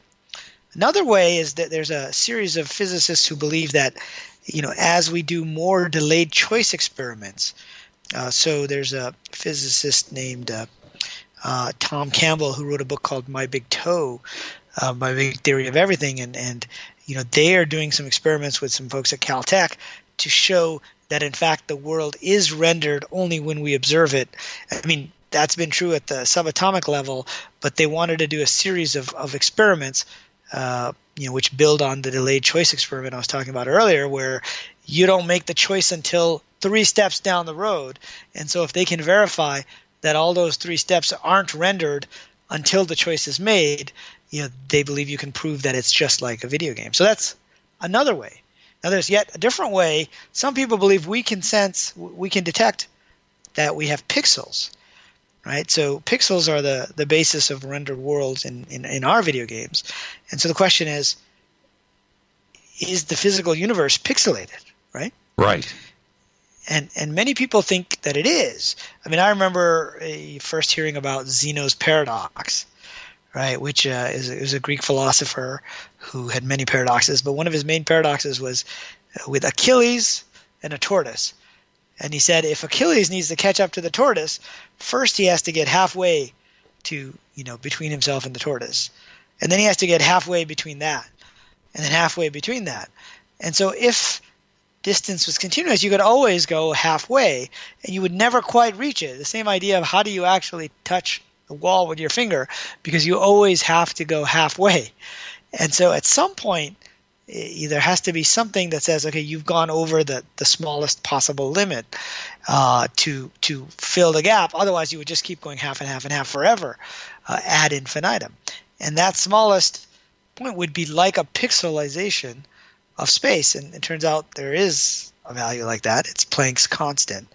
And below that value, they can't measure anything. So nothing is reliable. So it's considered kind of the smallest measurable value, but it's based on the speed of light. That's how he derived, that specific value. And so if we think of pixels in a video game, they're individual pixels that are lit up, right, based upon some information that's stored in the computer that says, I'm in the house, and the models say I need to render this specific set of pixels. And so some people think we can detect the pixels by looking at the structure of space. So that's yet another way to try to detect, if we're actually inside a computer simulated world. Some people think fractal algorithms are evidence of computation there. Yeah, I saw this debated with Brian Greene, and the evidence presented forward about us being pixels all the way around, everything that you look. It was fascinating. We're going to continue this conversation with Riz Virk right after this short break. This is Fade to Black. Stay with us. Hi everybody, this is Rob Halford, the Metal Guard on JimmyChurchRadio.com. This is KGRA Digital Broadcasting Station, Salt Lake City, Utah, Van Buren, Arkansas. Poor water quality is a major health issue, and it's only getting worse. Municipalities can't keep up, standards have dropped, and pollutants are increasing. Where does it all end? It ends by keeping the pollutants outside of your home with HydroCare's advanced systems available at Wave Home Solutions. No less than the best purification materials and processes have been developed by HydroCare to provide you with healthy, clean water for drinking, cooking, and showering. HydroCare far surpasses the competition in removing chlorine, odors, iron, lead, chemicals, limescale, and much more. Don't settle for less when it comes to your water. We'll take care of the toughest water problems for you, whether it's from a city or well source. Satisfaction guaranteed. For more information, call 888-997-WAVE. That's 888-997-WAVE. Or go to bestwater123.com. That's bestwater123.com. Wave Home Solutions for a healthy, comfortable home. Your contact for current news and trending topics. KGRAradio.com. Does your basement or crawl space have a damp, musty smell? Well, watch out. That's a sign of too much moisture and not enough ventilation. And that can mean increased mold growth and the buildup of harmful toxins and gases. Don't bother with a dehumidifier. It just circulates the same unhealthy air. Now there's a better way to remove these dangers and odors. It's with the computerized Wave Moisture Control Unit that reduces moisture and expels pollutants. We replaced our old dehumidifier with the Wave unit, and in only 3 weeks, our basement is dry and the musty smell is gone. Wave units require no maintenance, no buckets of water or filters, and costs only pennies a day to run. Breathe better, live healthier with an affordable, no-maintenance Wave unit. Call 888-717-WAVE, 888-717-WAVE, or visit dryhealthyhome.com. Dryhealthyhome.com. Ride the Wave Home Solutions for a healthy, comfortable home. This is Jimmy Church of Fade to Black, and I only drink Fade to Black blend coffee from River Moon. Just click on the River Moon coffee banner at jimmychurchradio.com. Promo code F2B blend. So are you tired of being tired? Well, then it's time to get the tea. Hey, it's Lisa here to tell you about this all-natural, all-organic tea I've been drinking that has had great results for over 20 years. It's called Life Change Tea, and it's specially formulated to help detoxify and cleanse your kidneys, liver, colon, and blood all at once. The colon is one of the most ignored organs in the human body. The faster that waste is eliminated from the body, the less time that waste sits in our intestines, spreading toxins to our bloodstream. This tea helps cleanse chemicals caused by outside intruders from our entire digestive system. And get this, weight loss can be a side effect. And with continued use of the tea, you can experience clearer, healthier, younger looking skin, increased energy, and a happier outlook on life. So if you're tired of being tired, get the Life Change Tea at getthetea.com. That's getthetea.com. And like me, you'll be glad you did. Did you know that when you're on the road with limited data or Wi-Fi available, you can still listen to every minute of Fade to Black by just calling 605-562-4482. No smartphone, app, or internet needed. It saves your data plan and no extra cost if you have unlimited minutes. Just call 605-562-4482. You can listen to me, Jimmy Church, on any phone, anytime, anywhere. Go Beckley Tappy.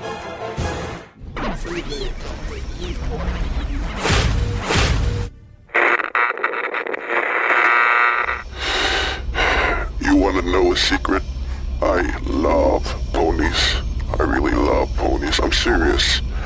I couldn't stay sane without ponies to brush. Why Fade to Black? Because you never got that pony, damn it. This is Fade to Black with Jimmy Church on the Game Changer Radio Network and KGRA, the Global Radio Alliance.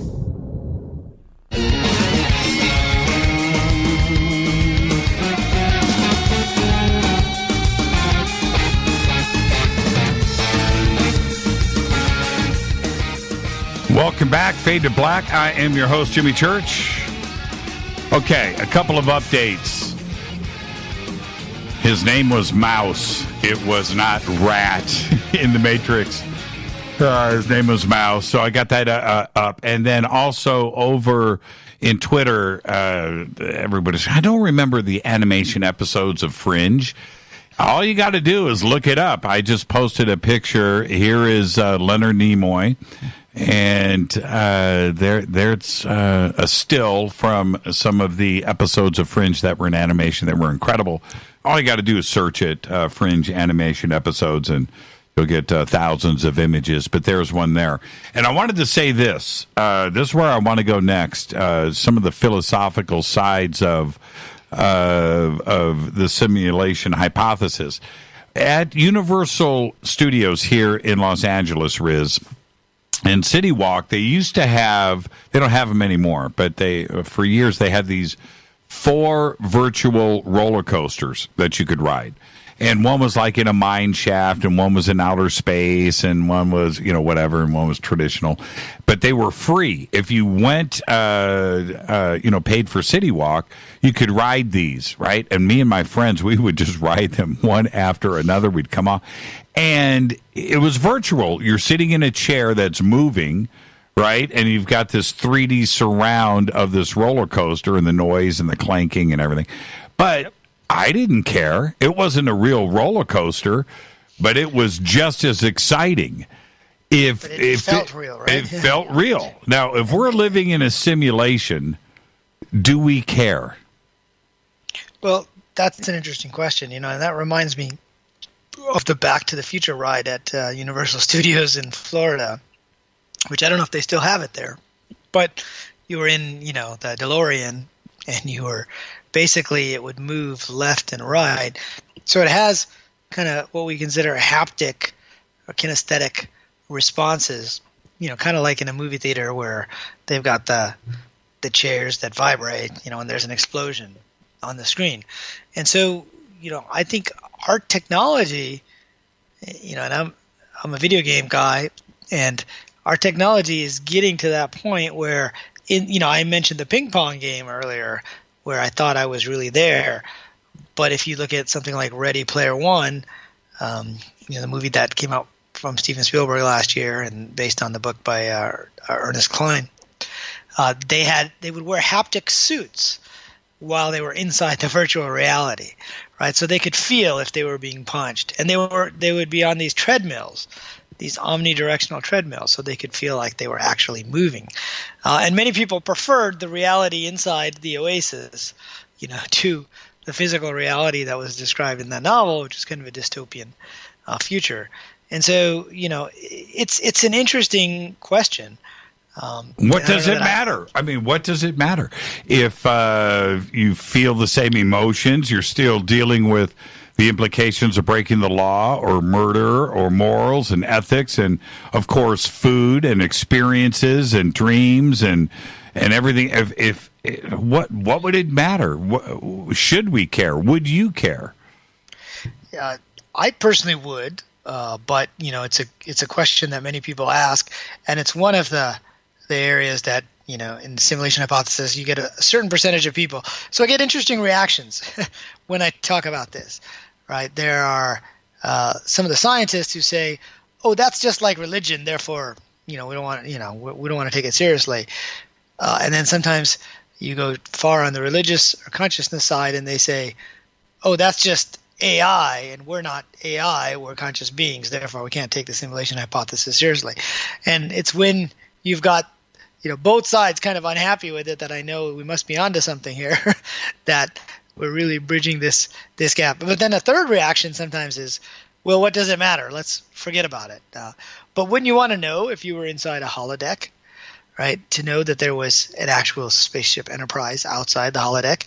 I think it can give you a sense of perspective, not unlike, what people who've had a near-death experience, right? They get a perspective on what's going on in their lives, and it helps them to act a certain way and helps them to make progress in the video game. If you were inside a video game, wouldn't it help you to know what elements were being used to keep score and what your quests or achievements are versus thinking it's just all pointless?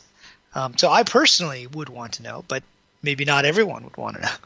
If the universe is math, right? That's all it is. The universe is nothing but math. And things are going to happen the way that they're going to happen, which brings up the question of free will and or not, that everything is predetermined. And if that is indeed the case, now we are talking about numbers, and what we are doing right now can't be anything but a simulation. Right. So this gets back to that kind of central debate amongst simulation theorists. I don't know if there actually is such a term, but there are certainly people that love to debate this stuff online, that whether we are, in fact, AI or not. And this is where we're tying to this idea of why do you need a computer simulation for anything? And there's a concept called computational irreducibility. And, this was popularized by Stephen Wolfram, who created the Mathematica software. But, it's been around for a while, and it ties into ideas of chaos theory. And chaos theory came about because people realized that even if you have a purely deterministic model that says, a set of equations, x equals x plus 1, and you keep running it again and again and again. For you to know what is going to happen at the 50 millionth step, you can't just calculate it. You have to actually run the program 50 million times, and that even a slight change in the input variables can result in a vastly different outcome. This is when people try to predict the weather, for example. This is why they were so bad at it for a while, but as computational power started to get better, they've started to become better at predicting at least within a few days, right? We still can't predict what the weather's going to be like a year from now exactly on this day at this time. That's because there's so many variables to simulate, but it's a computationally irreducible problem in that you have to compute it. And so if that's the case with the simulation, even if we're in a simulation where the initial variables are determined, the reason you run the simulation is you need to account for little minute changes to see where they would end up. And to a certain extent, this is what Tessa was telling us about Philip K. Dick, where he believed that there were some beings, whether they were from the future or who knows where, they would run the simulation to see where it led, and then they say, well, they weren't happy with an outcome, and they would rewind the simulation to go in a different direction.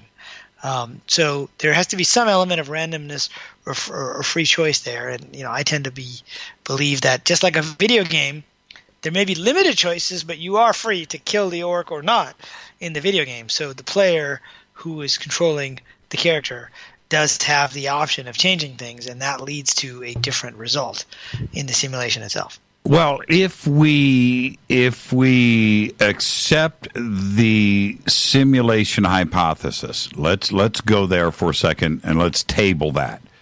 Then the question of parallel worlds and the multiverse, the one aspect that is always up for debate is the physicality of said parallel world. How could that be possible? An alternate timeline that's just like our world, but it's just a little bit different, but it exists. Well, that would answer the physical side of it, right? That It's just a simulation. It's not a physical parallel world and the multiverses that would be out there. It's just a simulation. Right. So if you think about if the parallel worlds or the many worlds interpretation of quantum physics is that every time there's a choice where the universe is actually branching into two different universes, and then you have another choice and it's branching into two different universes. Right. On and on and on. So there's an almost infinite set of worlds. Now, Stephen Hawking said it's not infinite because there are only so many particles that you can arrange in so many ways, but it's a very large number in any case. Well, it turns out the only way to do that, you would have to clone the existing world, right? Our physical world, and then have it go off in a slightly different direction. Then you would have to clone that again. Now, that's pretty easy to do on a video game server, right? We can clone, we can take a World of Warcraft server and say, this is the status. and let's make another copy of it on another server. And then we can let that run independently so that then people can make different choices. But in fact, in computer science, this idea of copying pixels and copying information, it's a basic operation that can be done very fast and very quickly. So the only practical way to have these different universes created on the spot like that would be to have some type of computation that can do a clone very quickly. And that's another reason why the simulation hypothesis ties into quantum physics and this idea of parallel universes. Now, I mentioned my first video game I ever created was tic-tac-toe game, and I played against my brother initially, and then he got bored, so then I tried to create an algorithm that would kind of predict, where the best place is to put the X or the O, and that's not very hard to do with tic-tac-toe. But I mentioned Claude Shannon, who was an MIT professor who built a chess-playing computer back in the 1950s. He laid out the basic way that even today a lot of chess-playing computers, at least for many years, they work this way, and they would project each of the possible moves, and then they would evaluate what the ideal situation was, and then they would back up and then go towards that ideal move. And so years later, when I was building more video games and that were trying to basically have all these alternatives in memory and then pick the best one, it reminded me a lot of the parallel worlds theory, in that these are probable worlds that exist as information, and then you can go down the path and actually render whichever one you want. But I think the only practical way for that to happen would to be some type of computational system, some type of computer system that's underlying the entire mechanism. And so if you did do that, you started at the beginning and you cloned one world and created a new, and you started the same, but in the end you would have totally different worlds because they wouldn't have the same outcomes. That's right, and that's what chaos theory is all about. It says sensitivity to initial conditions. And if the initial conditions change slightly, so even though they might be the same at step one. Okay, so earlier we talked about this idea of pixelization, and we said, is the world pixelated? Which would make it more like a computer simulation. In computer simulations, you also have this idea of clock speed in all processors, right? And so a clock speed for a computer chip is the minimal amount of time that you can measure.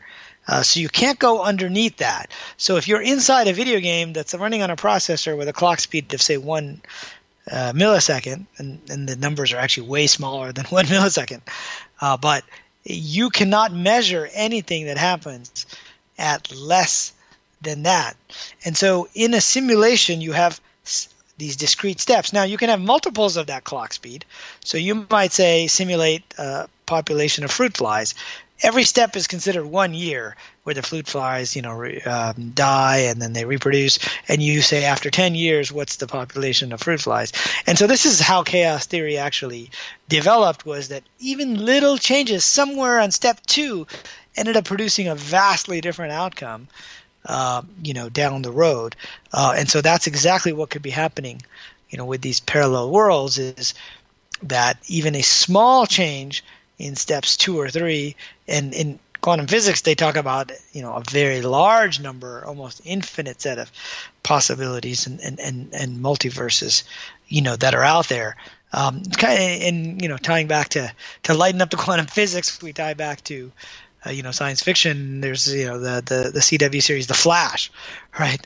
And they always go to Earth 19, and they get characters from Earth 2, and from Earth 19, and recently there was the Enter the Spider-Verse. But this idea has percolated from physics now into popular culture as well.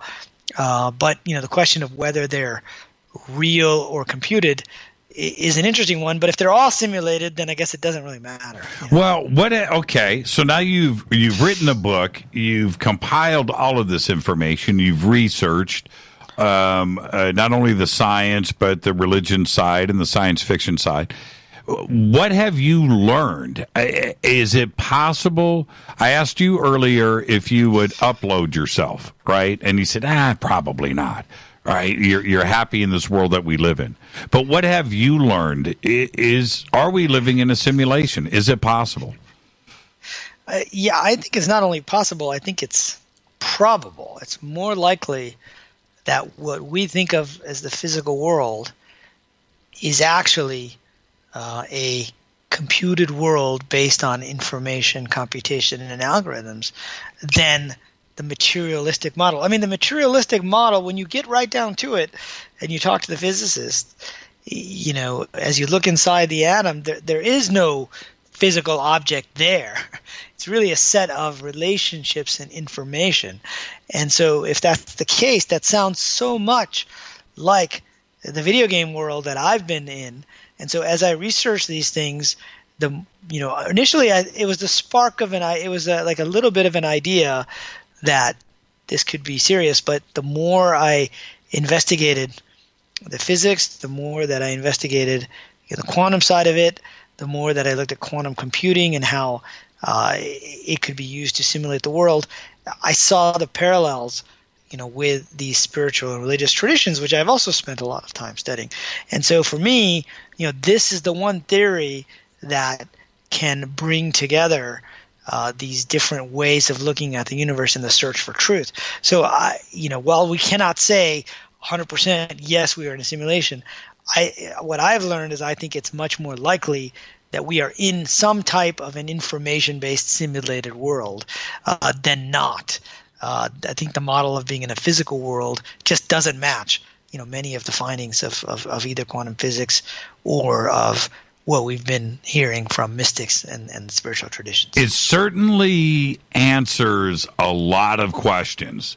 When you look at things like not only the question of UFOs or speed faster than speed of light, or it answers all of that because it's a simulation. 1, 2, like us, Homo sapien sapien, how we just appeared here 200,000 years ago, and we don't match. There is no missing link. There isn't. We just appeared.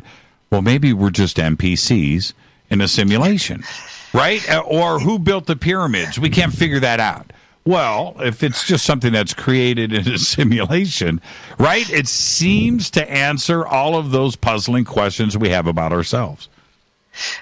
Yeah, and there's a chapter in the book about kind of all this unexplained phenomena, like remote viewing, out-of-body experiences, and UFOs, and how if we're in a simulation, this makes sense. I mean, if you think about UFOs, right, some of the puzzling things for scientists are, there's reports of them just materializing out of nowhere, right? And so the question is, are they physical or are they not? How could they just appear? And then, in my conversations with researchers like Jacques Vallée, he mentioned that sometimes you'll have a case where one person sees the UFO and the other person doesn't. Right. It's almost like they're beaming subjective information. Well, turns out in a video game, you and I are rendering the world in our computers or in our own consciousness. It's very possible to beam slightly different information to us so that you see the room or the sky landscape without the UFO and I see it with the UFO there. Like, that's one of the only ways you could kind of explain these types of things. Like Bigfoot, right? Like Bigfoot. Right. Well, yeah. I mean, you've got all kinds of different. Bigfoot. Now you're into different genealogies and lineage, and where does it fit into the anthropological? Well, you really want to take it in a crazy direction. Then we have a phenomenon like Slender Man.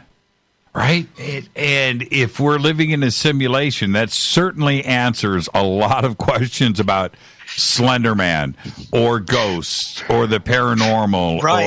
Or UFO abductions, right? I mean, how do they just appear in your room and how do you end up going through the walls, into a ship if we look at those stories. I look at it as, whatever you believe, there should be a model that can explain, how something like that could work. And, I'm an engineer by background, so I like to try to figure out how things work. And, the reason, relativity is accepted today is it was a better model than classical physics for what was actually observed. So I think if you look at many of these areas, these fringe areas, the simulation hypothesis is a better model than, what physicists have been telling us as a physical world. And so, it tends to fit. If it tends to fit, it tends to be a useful model. And therefore, I think it's a better model. And I think more and more people are waking up to it. It's still controversial, right? I mean, to a point, but you're able to now, you can walk around the halls of MIT and have these ideas about ET or the paranormal, Riz, but just wrap it right into the simulation hypothesis and quantum mechanics, and you're in a safe zone, right? I mean, you can actually have these conversations. Right. I can actually have an intelligent conversation with them, with people at MIT, assuming the simulation hypothesis, whereas, if we weren't assuming the simulation hypothesis, people there wouldn't necessarily take that conversation seriously. They take it much more seriously as part of a computational-based model of how the world works, and I'm one of the few people who has experimented with and talk about this stuff. I mean, we did shamanic journeying at the MIT Media Lab, last year, which is not something that normally goes on. So, so that's why you wrote the book. Because I spend part of my time with people in the technological world, in the scientific world, in the video game world, and part of my time with people in kind of these more these other areas. And so this gives me the opportunity to be able to talk to all people on all sides. So wait a minute, you did a shaman workshop at MIT. Were you guys smoking DMT? No, we didn't use any peyote or any drugs. It was just using shamanic drumming. It was couched on stress relief for entrepreneurs, and so it was one method. Meditation now and mindfulness is accepted pretty much at MIT and other places as well. So this was yet another way to try to relax people that were stressed out. An amazing conversation tonight, Riz. And now the book comes out the 31st in a week and a half. In a week and a half. You can pre-order it now. It's available on Amazon to pre-order, and it'll be out in a week and a half, right on the 20th anniversary of the Matrix release. Much success. The book is amazing. I've read it, and I highly, highly, highly recommend the book. And one of the cool things for me about the book is that you do take each one of these approaches to the simulation hypothesis, which is video gaming, computers, science, physics, and of course religion and mythology, and you take each one of those approaches and you break it down comprehensively. It's really well done. Thank you. Yeah, and I really wanted to explore each of these areas and kind of show how there are very few models that can explain all of these things, and it's one of the few that can do that. And Einstein once said, "Science without religion is lame," and religion without science is blind, or maybe it was the other way around, right? But, it used to be okay for scientists to talk about religion, and somehow, in 500 years, we've gone from the church suppressing science to now scientists, in a way, suppressing religion or not taking it seriously. And the simulation hypothesis is a key that unlocks the door to the mysteries of the universe and makes it so that we can talk about it, with people at MIT and Stanford, as well as, on a contact in the desert type of place, right? Thank you so much, Riz. Amazing conversation tonight, and enjoy the rest of your evening, and we'll speak soon. Yep. Thanks for having me on. Thank you, Riz Virk. And again, it is very easy to get to. Go to zenentrepreneur.com. You can also click on the links over at jimmychurchradio.com. You can pre-order the book now. It is called The Simulation Hypothesis. It's got illustrations broken down. It's really well done. I highly recommend it. This is Fade to Black. I'm your host, Jimmy Church. Thank you, Riz Virk. And I'm going to open up the phone lines. Let's go open lines. What do you think? Are we living in a simulation? I'll be right back.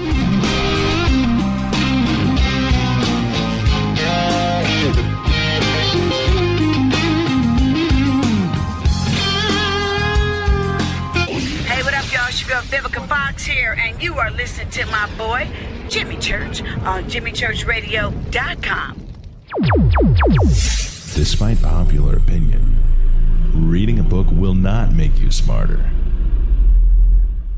But listening to Jimmy Church will. Hurricanes, earthquakes, wildfires. This year we've experienced more than our fair share. This is Jimmy Church of Fade to Black, and last month I decided to make sure my family does not have to worry about food should we get caught in a real emergency situation. Introducing Numana, a healthy, storable product that tastes so good that you'll want to eat it every day instead of just during those times of duress. All Numana products have a 25-year shelf life, are MSG and GMO-free, no preservatives, and are made in America. With the Numana pack in your home, you'll be able to sleep at night knowing that you've protected your family.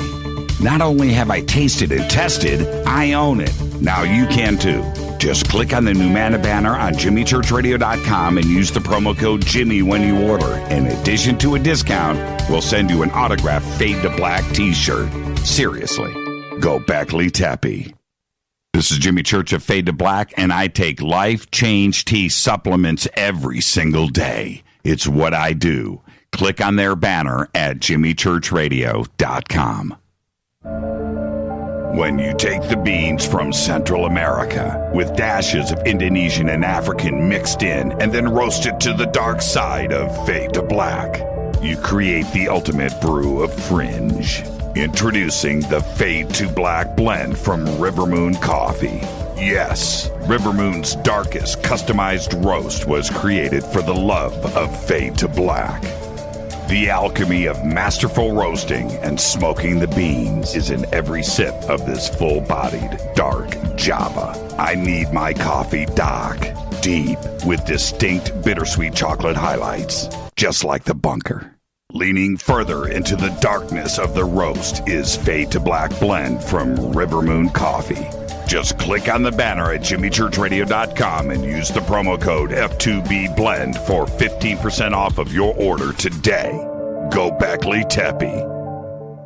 Hi, folks. CBD is the home run hitter for health right now. Why, you ask? Because of what it does for the body. Unfortunately, I can't tell you all about the benefit. You know, there's reasons. Do your due diligence and log on to AncientLifeOil.com. That's AncientLifeOil.com. Ancient Life Oil uses organic ingredients and is blended in coconut oil for some of the best benefits. Legal in 50 states and non-psychoactive. Log on to AncientLifeOil.com. That's AncientLifeOil.com.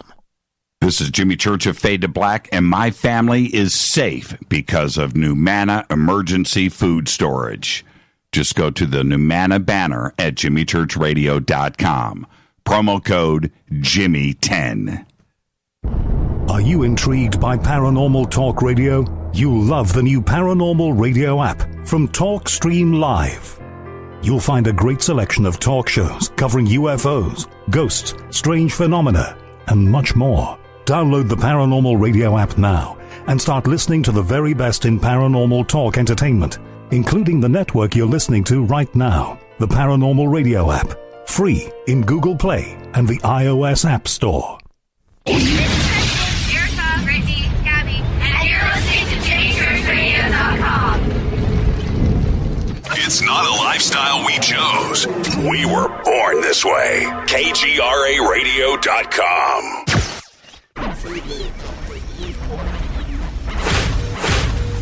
This is KJCR at JimmyChurchRadio.com.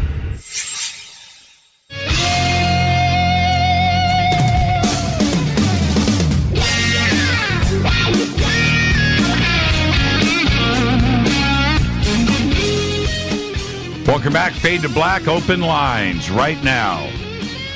747-228-2051. Want to thank Riz Virk. The book is called The Simulation Hypothesis.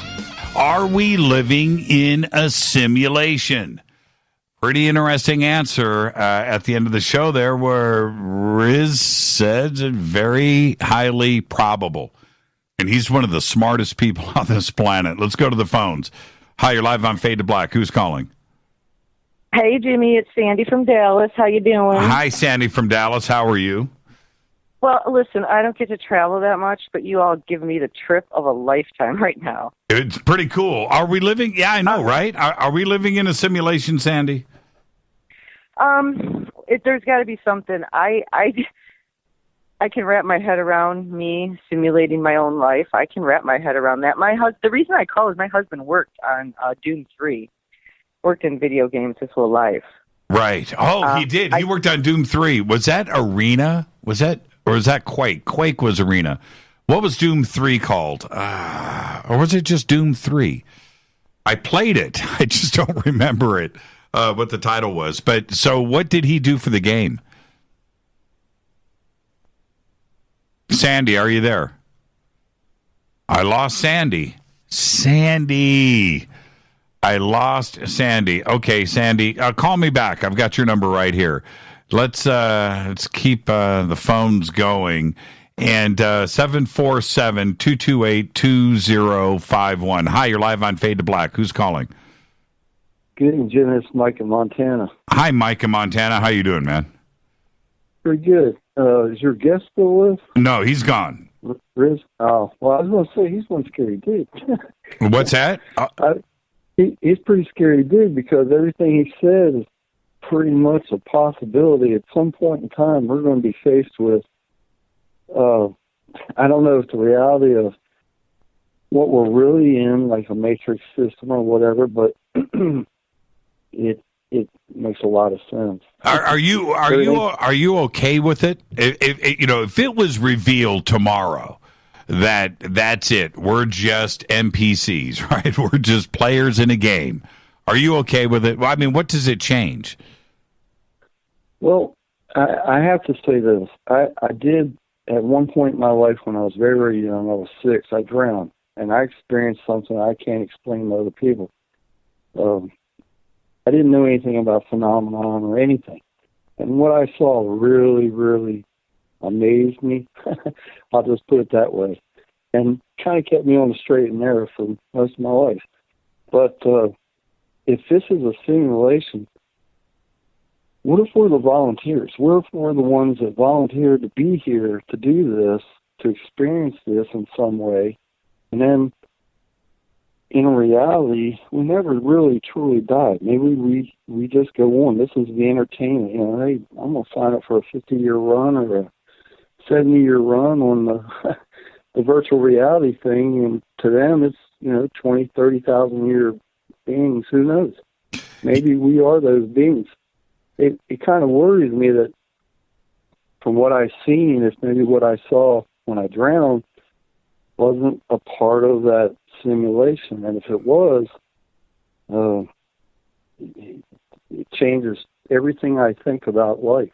Yeah, you raised some really good points, Mike. And when you have somebody like Riz, look, I have been studying this for a while, and one of the things that you can do, which is really fun to do, is you can go onto YouTube and punch in simulation hypothesis and start to look at different debates and presentations from scientists, from physicists all around the world, where they are seriously looking into this, and they have their reasons why it is a real possibility. So I would suggest anybody listening to this show right now, after, first, go and get Riz's book. And Mike, I want to thank you for the phone call. Thank you. And get Riz's book. And that's the first thing. And second, just go and start to look at the different scientists around the world that discuss this. It's amazing. And it's when you hear people debate this or talk about this or present their ideas about this inside of our community, that's one thing. And then go and see what others are suggesting here. It's powerful. The material out there is strong. Let's go back to the phones. Hi, you're live on Fade to Black. Who's calling? Hey, Jimmy, it's Sandy. Sorry about that. I thought it was you. I wanted to make sure. All right, Sandy. What did he do for the video game Doom? Doom 3. He's a 3D computer animator. And what does he think about us living in a simulation because he's creating him himself. Oh, he's there. Yeah, he definitely thinks that there is some kind of man behind the curtain, whether it's our own or something.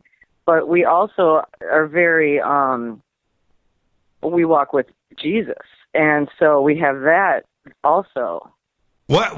Okay. I was actually going to go there. What does this do with God? I mean, how does God come into play now? Well, what we always say when we have discussions about anything that's controversial or whatever, or debate, we always go back to no matter what anyone believes, there's a creator of it all, and we believe it's Jesus. And that's kind of where we leave it. And that's okay. So, all the greatness and the quantum physics and the genius and the ideas behind it, it came from somewhere to begin with. The question of faith is a weird thing to mix when you're dealing with ones and zeros and writing code and creating 3D environments. It is, but he created the people who are writing the code, I believe. So let's he back. He should have made us go into a simulation, and the reason that we don't die is one thing I subscribe to, is because we do have to continue to grow and learn. And now, when you talk about the parallel universes, can't those be the other dimensions, and can they exist? I believe they can, and I believe he created them as well. Okay, so let's back up a couple of steps. Not in this conversation, but in our timeline. Okay, if we are dealing with an artificial reality, we're living in a simulation that this is created, and we're just role players, right? Okay. Then somebody had to write and create said code and environment. So if we back up further than that, somebody has to come up with the idea and present the project to all of the engineers and code writers. Oh, I know how far back, Right. Is that God? Is that who you are saying that God is? And that's just me, IMO. That I don't push it on anyone, but that's how I walk, because I push it all back to him. No matter when I start to go, oh my gosh, then I just go, well, you have a plan. If I'm simulated, then I'm simulated. And you know what? If I am simulated and I can wrap my head around that, then I'm going to try and make my simulation better for myself. Because why would we want to live in such misery? We all seem to be so damn miserable. And that's part of the simulation, right? And that's ridiculous, then. If that's the fact, then that's a sad thing to be simulating all of us, and all of us to have the same kind of simulation. Well, okay, and then it goes into that one thing with all the things you don't even need, because you just, there's so many simulations, you could just have that one thing with the zillions of simulations. But if you look at different games that are out there, like World of Warcraft or Sims, right, where you have all of those different characters, some are bad, some are good. Sometimes you can play the game and succeed and live a wonderful life. Sometimes you just die. Well, isn't that exactly what we're living with here on planet Earth? It is. It's very. And I just think it's back to trying to make it better. So I find it. I don't think we go through these simulations and we've got the bad and the good, and then it goes back to there's the people who are going to just present that bad all the time, and they're the ones who are going to present the good all the time. Yeah, very fascinating that you would be okay with it. I don't know where we end it. Well, why do we, Sandy, let me ask you this. Why do we die then if it's a simulation? Do you think we die, Jimmy? We die in the game, right? Do we? Yeah, see, fascinating. Player over, and then at 5 o'clock after dinner, we go and play again. Right. Sandy, you're smart. What's your husband's name? Well, do you think we die, Jimmy? No. I do not. I do not. That would certainly bum me out. I always wanted to ask you this. Do you think that you turned a corner and became somewhat lighter and open-minded and maybe even a little less empty glass when you met Rita? Well, when that happens in anybody's life, of course things change, and look, you always. I think that anybody that is successful or finds their bliss or happiness, you don't do that alone, right? And so you need somebody always beside you to not only for support, but to how do I want to say, expose you to other things, and that creates that happiness. I think in a way we're each other's handlers. Yeah, I don't think somebody that's found happiness and true bliss does that alone, right? I don't think that. Well, I guess anything is possible, but you know what I'm saying. You're not going to do that alone. Some of it's got to be with somebody else, in one way, shape, or form. And what's your better half's name? Jim. Jim. Oh, his name is Jim. That's what I'm talking about. Sandy, enjoy the rest of your night, and a big shout out to Jimmy. Thank you so much. All right, God bless. Okay. Right back at you. So, that the philosophical side of this, the real question is, does it matter? What changes? You still have to wake up tomorrow. You're still going to have to do your things. You're still going to have to find happiness and go and learn and do all of those things that you're obligated to as a person, right? What does it change? That's the question. Let's go back to the phones. Hi, you're live on Fade to Black. Who's calling? Chris from Channel Hills. Hi, Chris from Channel Hills. How are you, man? Sorry, Chino Hills. Chino Hills. I was thinking Channel Hills is somewhere out in the Channel Islands. Made sense to me. It made sense to me. Chino Hills, right down the road. How are you? Great. First-time caller, long-time listener. It's kind of slightly off topic, but hopefully on topic. Any chance you guys are going to get, maybe Tom DeLonge back on the show? Well, I mean, that do you know how many times a day I get that question, Chris? Do you know no, I it's can't imagine. It's a lot. Look, Tom, I think Tom is a really cool dude, and I know that he's a fan of the show. But he also knows that, and I would never be, rude or anything like that to him. But he knows that I've got a long list of questions that I want answered, and I don't think that right now. Because he could come on the show. We could have a wonderful conversation. We can talk about all things TSA and everything that they're working on. But to get to that part of the show, first he's got to stand up and answer a list of questions, of which, Chris, I did email him. I emailed him 10 questions that I want to get to the bottom of. And none of them have been addressed either publicly or privately. And there you go. So I don't think he's prepared to go and do that. And it just seems like the longer he waits, that list is going to grow, double, triple. There's my take on it. Yeah, that's certainly reality. That's not a possibility. Mm-hmm. I think that is a reality. But my list of 10 questions is actually pretty old now. If I went back and modified that, it would probably be 50 questions, because a lot of stuff has happened over the last year.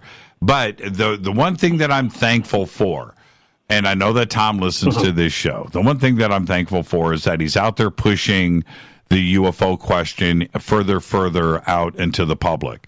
And one of the things that I really enjoy is the music community out there, which, you know, you look at, say, a band like Blink-182, or you look at, you know, the music community that is out there, or the gaming community, or that the more that we discuss this, we expose and pull them into our community.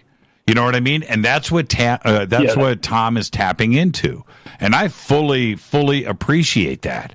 You know, his fans have known that he's been into UFOs for a very long time. His band members talk about it and have talked about it in the past, and that's what I'm appreciative of.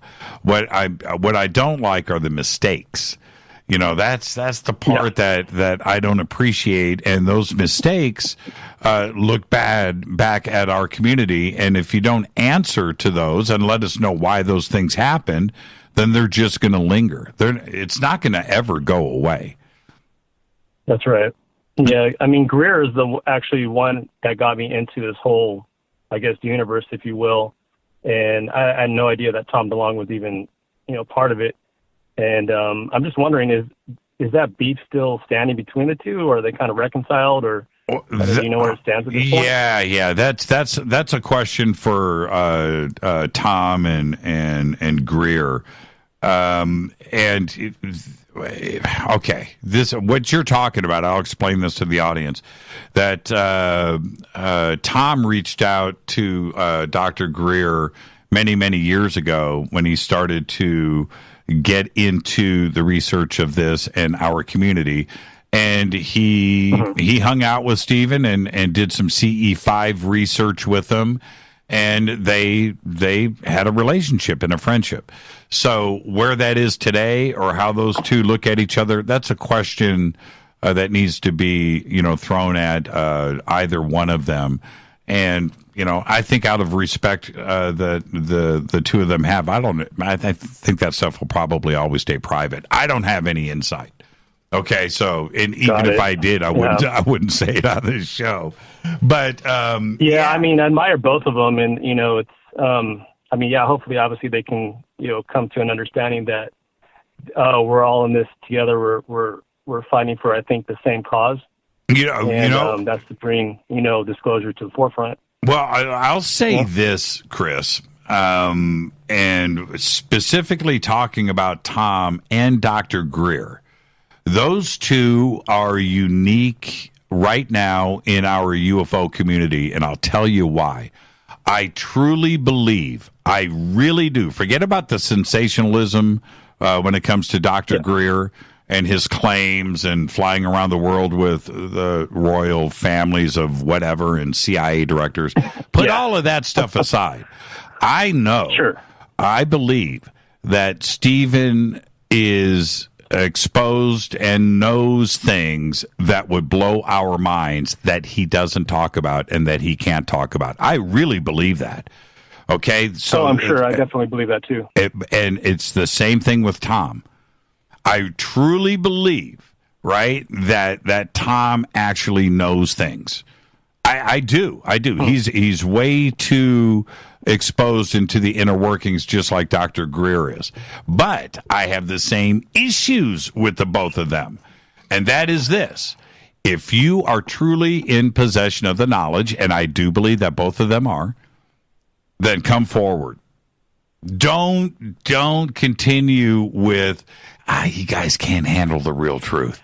We need to handle it this way. We're going to discuss it in this fashion. You know, we can't, too many things will get upset and we'll expose this person or this organization, and then this is going to happen with society. You know what? Screw all that. Screw it.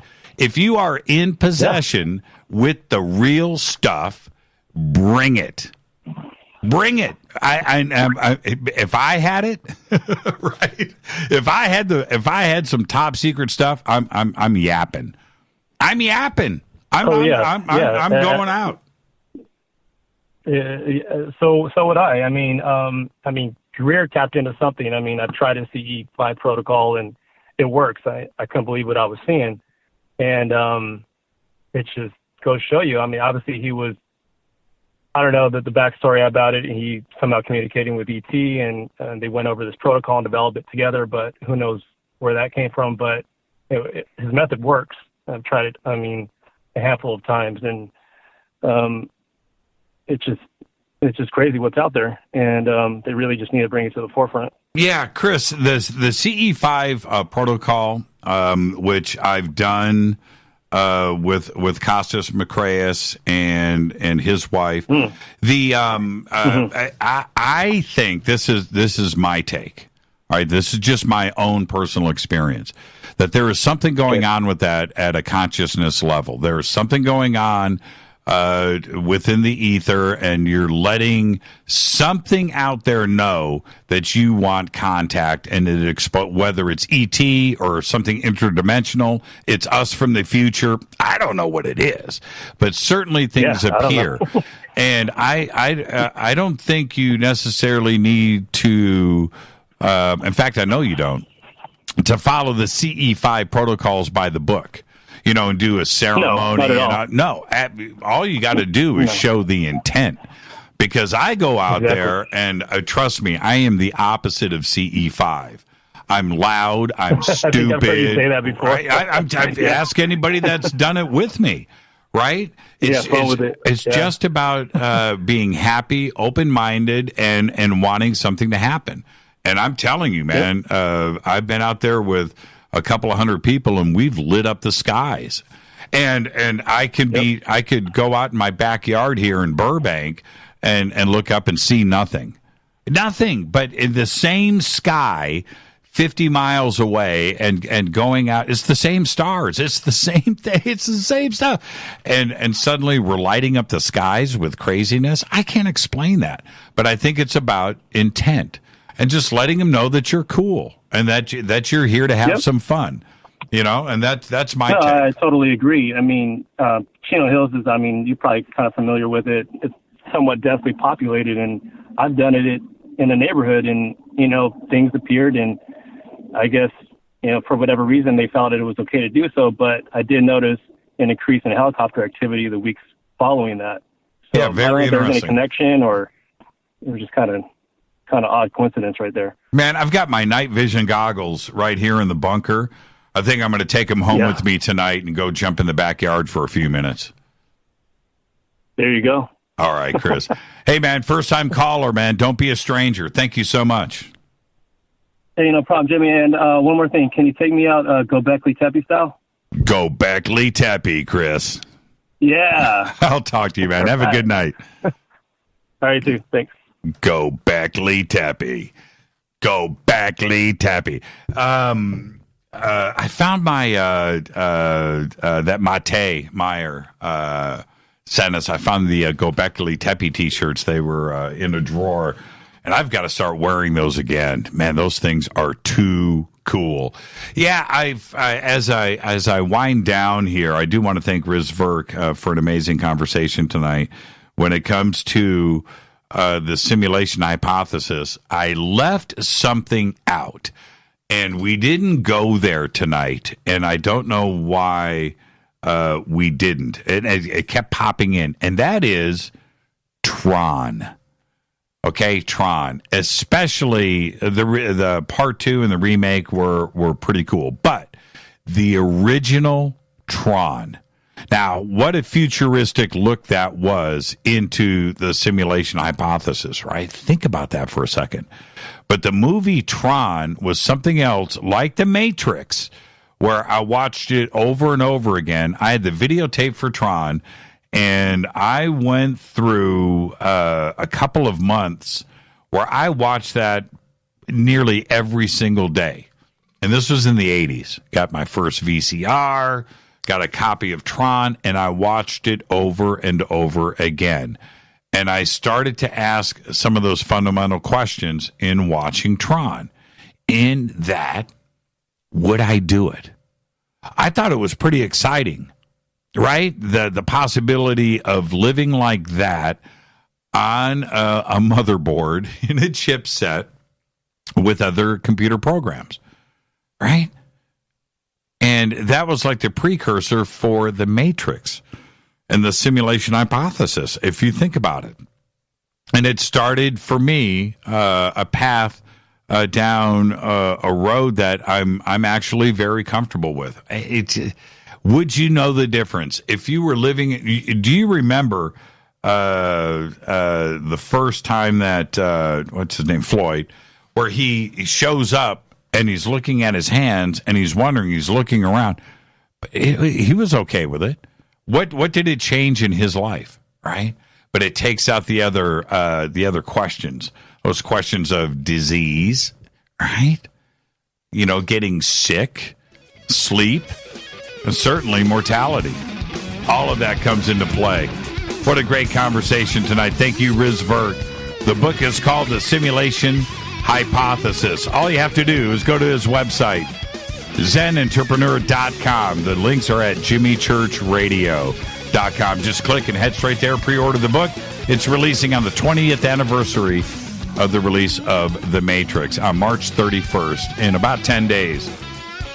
Fade to Black's executive producers Rita Camarion. Show is produced by Hilton J. Palm, Renee, Dennis, and Bob. Announcers are Steve Harder, Gene Vitoa, Mark D. Kovar. Webmaster is Drew the Geek. Music, Doug Aldrich. Intro, Spaceboy, spaceboymusic.com. Fade to Black is produced by KJCR for the Game Changer Network, and syndication is KGRA The Planet. This broadcast is only copyrighted 2019 by Fade to Black and the Game Changer Network. It cannot be rebroadcast, downloaded, copied, or used anywhere in the known universe without written permission from Fade to Black or the Game Changer Network. I'm your host, Jimmy Church. Follow me on Twitter at JChurchRadio. Until tomorrow night, Doctors JJ and Desiree Hertalk right here on Fade to Black.